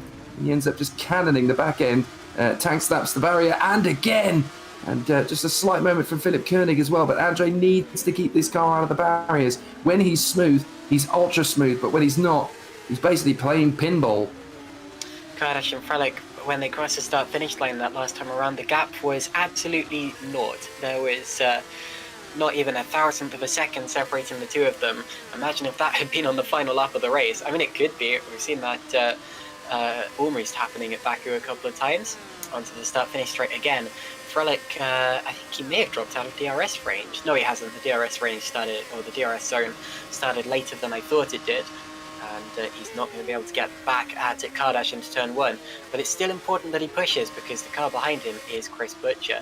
Meanwhile, a couple of laps ago, Luke Maguire set the fastest lap of the race as he tries to catch up to Dylan Platt. So after his drive-through penalty put him down into 13th position, he clearly doesn't feel that it's all over yet either. Well, this is what's known as damage limitation for the NGP team. You've got McGorgy there in P5. Stevens is 19th, not likely to get himself into the points anytime soon. But the big winner from this weekend, ultimately, is going to be Chris Butcher. He may not get the race win, but in 4th position, sat behind Kardash and Frelick, he can take the lead of the championship here, because, of course, Maguire, having had the win, is down in 13th this time. So a 2nd and a 4th from Butcher, and Butcher was only 2 points behind his teammate Luke Maguire coming into this one, don't forget. So there's a very good chance that Butcher may leave Baku as the championship leader, if my maths is correct. And that's where we both go quiet as we try to figure it out. We both try to figure it out at the same time.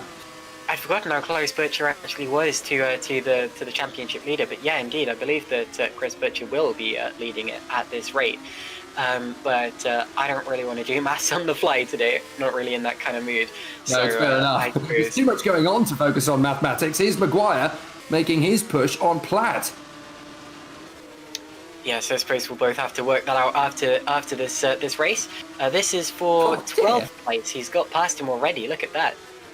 And he's made the overtaking move into the most insane corner to make the overtake. He's done it on that downhill drop through the left-hander when you kick up the curb and it unsettles the car. He's made the overtake into that corner. I don't care how much quicker he is than Platt. That is not an overtaking spot that most drivers would put up for. But then I guess Luke Maguire does have a bit of a screw loose when it comes to battles for position, but in a good way, he's absolutely launches his car into these inside gaps and positions, and now he's heading after Gutz for another battle. Muscat still in front of Clont.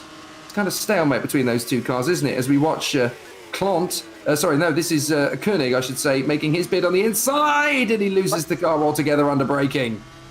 Yeah, that was uncertain. That was over 16th place, and now he's going to be even further down the order than unfortunately he already was. So the driver who was on the podium at race 2 in Australia is not even going to score points. Maguire, Maguire battling away wheel to wheel with Gut and very nearly going into the wall, and now Gut battles with him, actually makes contact with Maguire as they battle for position. So Gut being very cheeky in his attempts to keep Luke Maguire at bay, and Luke Maguire is not going to be happy with Gut. Look, he's swarming around behind him as if to say, come on mate, what are you playing at?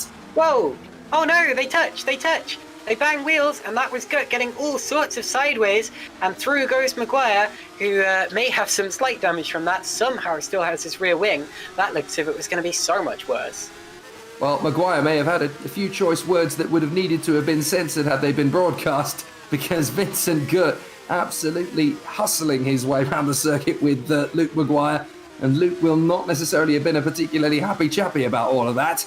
So that is very, very nervy stuff there from Luke Maguire, but he does get through and he does move up another place, so that's another point in the championship. The more he scores, of course, the closer he gets to Butcher's tally for the weekend, and obviously the win earlier gives him the massive 25, but you've got to take into account that Butcher will have got 13 from the first race, and he will get, I'm trying to remember how much he'll get from from fourth position. He'll get another 10 points he'll get from the fourth position. So he will, in effect, score about the same amount of points, actually, as Maguire in all. So it's going to be touch and go as to who's going to have the championship lead. It might still just be Luke Maguire, especially if he gets past Patterson. If he gets past Patterson, I think that will still keep Maguire in the lead of the championship for the moment. Platt did just get past Gut, so that is for 12th position, a little swap down there. Meanwhile, it's 3 for second. Chris Butcher has caught up to the battle between Kardash and Frelick. Now closer to Frelick than Frelick is to Kardash, so we knew it would happen. Butcher's been gaining at a little bit of a slower rate than I expected, but then again, these two ahead of him are very tough nuts to crack, and this could be one of the most difficult challenges of the championship for Chris Butcher. Of course, he will be leading the championship at this rate, but he needs to push anyway because a podium, or at least will want to push anyway because a podium will feel good no matter what the circumstances. Here we go towards the start-finish straight, towards the longest DRS zone that we have, the longest slipstreaming range that we have, maybe even on this championship. And this is Butcher's first proper chance of getting up onto the podium. Is Chris Butcher going to take his 6th podium in a row and his 7th of the season? It's absolutely astonishing, Chris Butcher's form. If you forget Australia, he has never finished outside the top 5 so far this season. Here he comes again, down to the first corner, and there's going to be absolutely no contest if Chris Butcher has anything to say about it, but he does bail out in the end. He decides to let Frelick have it. Maybe he's got a chance heading up towards turn 3 instead, as Platt tries to get Vincent Gutt in his sights. He will get DRS, but I'm not sure he's going to be close enough to attack. We watch again as Butcher gets DRS 2 for the second time, but Frelick also has DRS, don't forget, from Kardash in front. So it's pretty much stalemate between those two. And that's the difficulty. Butcher would have had that an easy move on Simon Frelick, but Frelick had the DRS open from Kardash in front. So it was 6 of one, half a dozen of the other, as Krop tries to stretch away from Kardash and Frelick. The gap is 2.5 seconds. That's one fell swoop of a mistake away from these three being right on his tail. So Moritz Krop has got to be smooth and steady. And just to show you how fast the THR guys are today, Chris Butcher set the fastest lap of the race as he went across the line last time around, and then that was immediately taken away by his teammate Luke Maguire, who's trying to catch up to Craig Patterson and break into the top 10. So the THR driver's absolutely flying here, with Butcher challenging for not just third but second if he can get past Frelick quickly. Big mistake from Frelick, though. He slapped the barriers as they went round the castle. So Frelick very nearly threw away his third position and threw away the whole race, but he was managing. He just about managed to get the car stopping from travelling. And not only that, but he's still in the slipstream of Kardash. So expect Frelick to go for broke here. The dirty air is unsettling him and he'll be getting frustrated. He's got to run on Kardash. I think it's going to be Frelick getting into second before Butcher gets into third here down the main straight, and he tops up behind him. They're going to get DRS, no problem at all for Frelick, and he's got good straight line speed. Kardash lines him up again as they run to turn 1, and Frelick is going to brake very late into the corner. He'll sweep out, he'll tuck back in. That's as close as you can get to a legal move without going into illegal. So a great move there. I meant more on track limits than anything else. And you can see how hard Butcher's going there. He kisses the wall on the outside line. So Butcher's now going to have to size up Kardash instead of Frelick. But Kardash has DRS himself as we go back to Platt versus Gutt. And it's been very good indeed between those two. And still no change as Frelick now into second ahead of Kardash and Butcher. And you can tell it's been a really exciting race because we haven't mentioned Krop in a while. His gap for the lead briefly went out to 3 seconds. It's now back down to 2.8 with that really fast lap from Shimon Frelick last time around. Butcher takes a look at Kardash there just to show himself to Kardash's mirrors. And now we head into the castle section, 5.1 meters wide at its narrowest there. It's the narrowest section of track on any grade 1 listed circuit, and shouldn't technically be grade 1. It's had a couple of exceptions granted, including that 5.1 meter section of the track. Now into that humongously difficult, and a big twitch from Frelick. That's going to bunch them up as they head into the sweepers. So this could be a little hairy as we go out onto the start-finish straight this time, Jake. This is going to be a very interesting finish because they're going to have 3 laps to go at the end of this one. Kardash still has good speed and grip on Frelich. They're both looking a little bit wayward, and Butcher wants to get back onto the rostrum to make it 6 in a row. Here comes Kardash, lining up Frelich, down the straight again, and he's going to have no problem at all overhauling him on DRS. So he gets through, takes back the position onto the inside line. No panic for Frelich. He's still got time to get him back again. Kardash just kisses the barrier on the way through again as he maximizes the curb. And here is Maguire getting his move on Patterson. That puts him up into 10th position. So I think we are still going to see Luke Maguire as the championship leader at the end of this one, if all stays as it is. Butcher could do with getting those 2 places to bag in some crucial more points. Frelich and Butcher, close into that corner.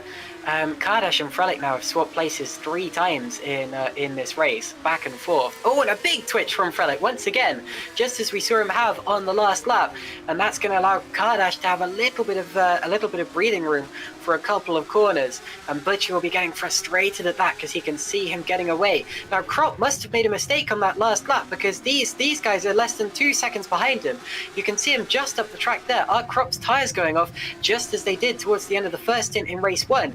This might not be over for the win yet. It all depends on whether that was a maybe a little mistake, a one-off mistake, or whether he is starting to lose his tyres in relation to his opponents. And slow goes Kardash. Kardash really slow. I don't know why. I don't know what's happened. Did he touch the wall maybe? He's in the wall again. That time. Well, he certainly did that time, and I think it's because he did it the first time. So Kardash making the mistake, and he will have damage to the suspension. So I'm afraid Damien Kardash has thrown away the 2nd place. He's made the mistake, and that's all it's taken him. And so Frelich and Butcher have gone through. Now, I was going to mention about Moritz Krop. He has lost a big amount of time.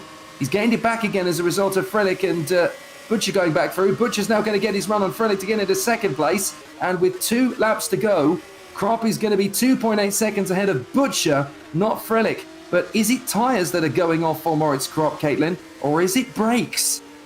Well, I don't know. I wouldn't expect it to be brakes because this race is a lot shorter than the first race. But many drivers did struggle with braking issues in the first race, so we'll keep an eye on that. And 2.7 seconds, that's a lot of time to gain for Chris Butcher. But it really does depend on how much Krop is struggling here, if he's struggling at all. Krop's last lap was pretty good, 147.9. I mean, it's not blistering, but it's fast as he needs. So I mean, if he keeps doing laps like that, he should easily win this race. But I don't know what happened before. Ragosa now side by side with Klont over 8th place, and that's a point on the track where you're guaranteed to bang the wall if you do something slightly wrong. Klont on the inside has to back out of that, and Maguire might snatch a couple of positions. He's waiting to pounce like a jaguar in the bushes and has to back out there.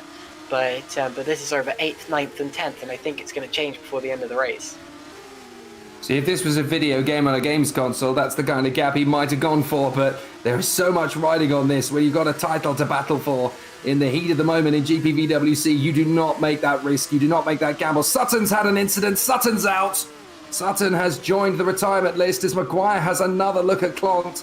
So Sutton is out of the race for the 2nd time in a row. It's a non-point scoring weekend then for George Sutton. What a shame, as into the final lap, Krop is only going to be 1.3 ahead of Butcher. That has cut the gap in half. If he does that again, Butcher's got a chance to go for the win, Caitlin. That's crazy. That really is. Yep, Krop is a lot slower than Butcher at this point in the race. And we are on the last lap. So if Butcher can get in the DRS range, and look, he does. He's got the rear wing open. Now, if he can keep it there and stick in that range, he could get him at the line. He could get him at the line. Get it at the line. This is going to be a crazy close finish. It all depends on how determined Butcher is and how much life Krop still has left in his tyres, in his car. Remember, he's still struggling from that steering damage that he picked up earlier on. It's only very slight. It's only very, very slight. But, oh, big slide, big slide from Krop. He was a lot slower than Butcher through that sequence of corners there. Butcher takes a look, shows himself to his mirrors, shows him that he's there, and that may just give Crop an extra dose of nerves, and nerves is something you don't want in a race car. Up the hill they go, towards the middle sector of the course. It's going to be the final sector that will be important, but Crop is slow out of that turn. Butcher gets, well, he's faster here, but he has to back out of it because the wall approaches, and he takes another look. We've seen him make a move into here. Look at Frelick. Frelick's right with them still. Jake, over to you for the final straight. Your popcorn, you're going to need it for these couple of final corners into the last bends, and this is where it's all going to be down to who's got the nerve to finish it up. Crop holds the advantage. Butcher and Frelick are both going to have DRS, but it's going to come very late down the straight. Butcher's got to make it absolutely perfect. Crop is trying to drop the toe from Butcher. Butcher's going to have him on the run down the straight. This is it. Surely it's going to come down to the Crop has done his best, but Butcher's in front. Butcher's it. Chris Butcher wins too. Oh my goodness. And I would like to point out, that is the second race weekend in a row that my prediction for a victory has come true. Now look at Patterson versus Klon. Down the start-finish straight, Patterson just gets Klon as well. You really can win it on the line here. That is fantastic racing. And congrats to Chris Butcher. He really pushed. And his last lap was over 1.4 seconds faster than Crops. That is amazing stuff for Chris Butcher. I didn't think he stood a chance when you said that you thought Butcher would still win this, but he's got it. He fought and he's got it. If anyone's going to get it on the line, it's going to be Chris Butcher. I think he led that race for about 420 meters at the most. That is absolutely phenomenal from Chris Butcher, and that victory might have just tipped the balance in his favor in the championship points. That is absolutely stupendous from Chris Butcher, and that is the mark of a potential champion. What a result. Chris Butcher gets the victory in fine style here by fighting tooth and nail to the finish line. Absolutely at the death, he snatches it from Moritz Krop and Simon Frelick. They'll both be frustrated, but what great races from them. Damien Carlage in 4th position ahead of Owen McGorgy. Good fight back. Liam Rance in 6th ahead of Jason Muscat. Alexander Ragoza in 8th place ahead of Luke Maguire, who recovers to 9th. And Craig Patterson in 10th position. The final points paying positions behind them, Menno Klont and Vincent Gutt from Dylan Pratt, Antonio Kralanovic and Philip Koenig. Darius Andre, a weekend of missed opportunities for him. Vincent Kiersmakers and Carlos Fernandez so could have had more, particularly Fernandez from the front row of the grid for this one.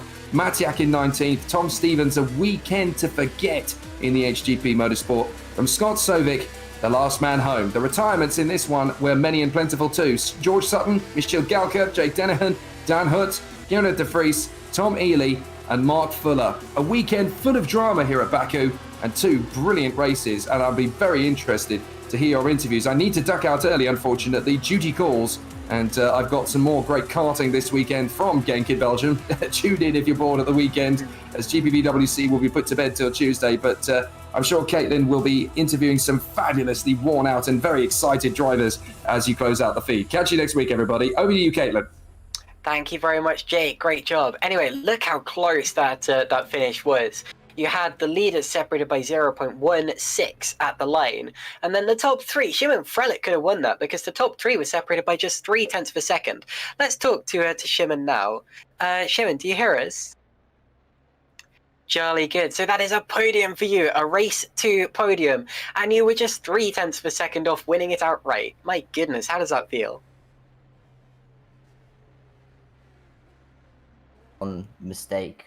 After not switching to the second compound, I think it was over. It's going to be another recovery driving race too, but somehow I got P8, which was a surprise, and then it bagged me a pole, so I just knew I had a good chance for a podium, and I just tried to keep clean in the race too, although I hit the wall of turn 2 while leading by 2.5 seconds, which probably didn't help me, but I'm happy with the podium after struggling quite a bit in this series, but yeah.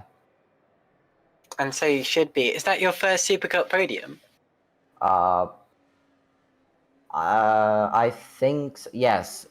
It's my first. It would have been my second if I didn't get the penalty last year, but yeah. Fair enough. Well, congratulations for that. And a double top 10 finish as well with your 8th in the crazy race 1. Your battle with Kardash as well, swapped places about 3 times. Are you going to look back on that one favorably? Oh yeah, I think that was a good race. I always think Baku is one of like the good circuits for me, and this race definitely proved it. Well, congratulations. Now, we have a lot of people waiting in the broadcast booth, so I'm going to have to say goodbye to you, Shimon, for good luck in your future races. Okay, so there goes Shimon Frelick. Now, we do have a lot of people here, so I'm not going to be able to speak to all of them. But let's talk to our race winners in order. So, Moritz Kropp, hello. Hello. So, Moritz, you didn't quite get a victory, but you so nearly did. You were just less than 2 tenths per second off in race 2. I mean, are you okay? How are you feeling about it? Honestly, I think we could have done better today. I made quite a lot of mistakes, and I had the shadows turned on in race 1, and suddenly the time changed from practice and from the testing server, and yeah, I couldn't see where I was going. Obviously, I did a lot of mistakes, but yeah, I think it would have helped if I just turned them off before race 1, and yeah. Well, you did a really good job to recover from that incident in race 1. Did you think you could get to 4th place, or did that completely come as a shock? To be honest, I wasn't thinking about the P10. Yeah, I thought like, okay, that's it. Race 2 done, race 1 done. Like, yeah, to finish P4 is amazing. I was speechless, to be honest. Absolutely, and I don't blame you. So wonderful, wonderful job. And I'll good luck in your future races. Thank you.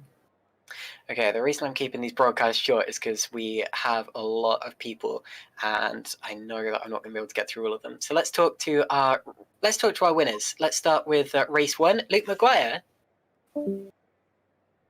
Luke, do you hear us? Yeah. Hello. Sorry. Hello, Luke. No, it's okay. So you won race 1 here. I know race 2 didn't go quite so much to plan, No. but 23 seconds was your winning margin. How did you do it? I'm making a habit of it really lately in the race 1s, but yeah, no, I don't know. Just Moritz actually had a really good pace, and I was actually struggling to catch him. I caught him at the end because I think he went through his tires, but yeah. Me and McGolgy, we couldn't see the lights at the start.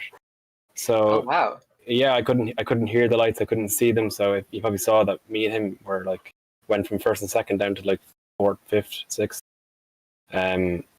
Yeah.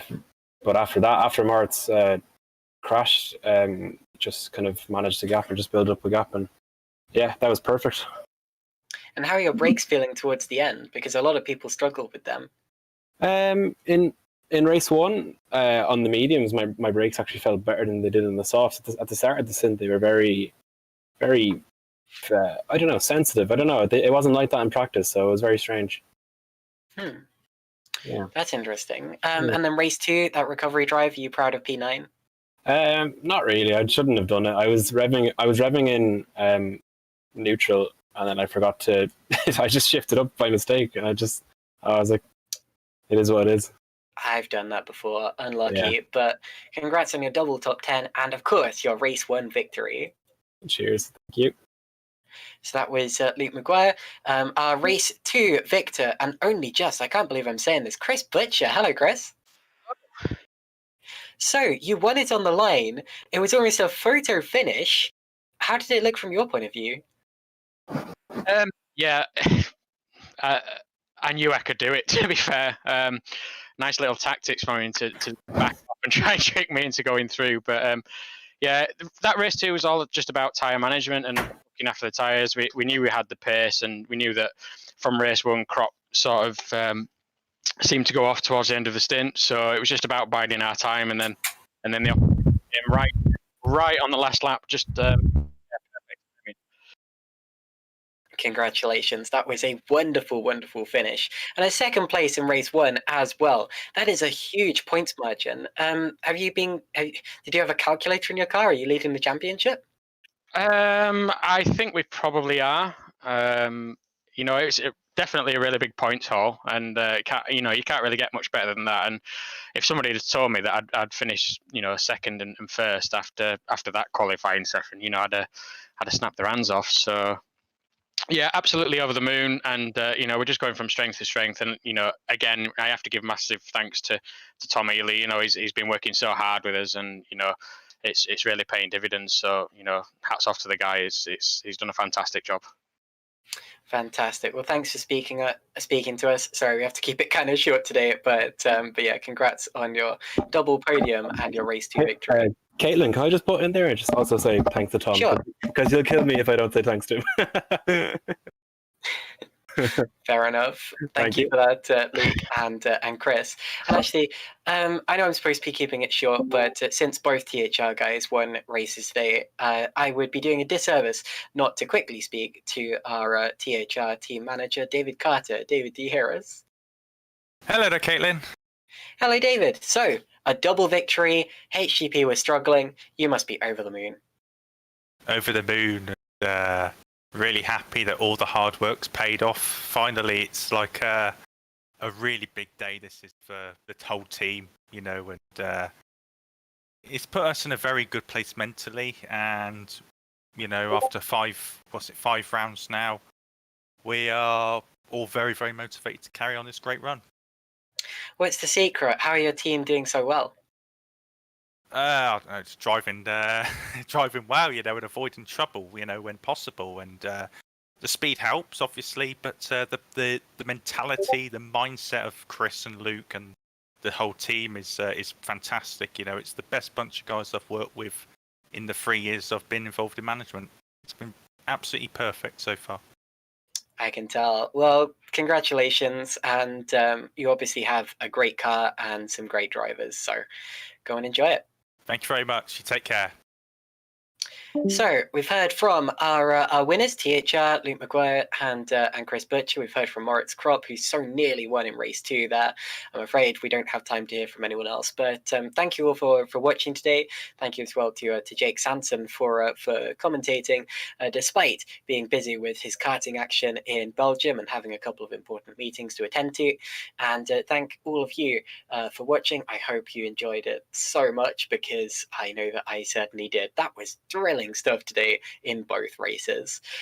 We will be live in 2 weeks' time from Austria, the Red Bull Ring, same time for GPVWC Supercup. But in the meantime, keep your eyes open for Formula Challenge, Super League Lights, Super League, and of course the Academy Series, which we have on. So from me, Caitlin Benny, and of course Jake Sanson and Heigo Poom, our broadcaster and cameraman, it's good night.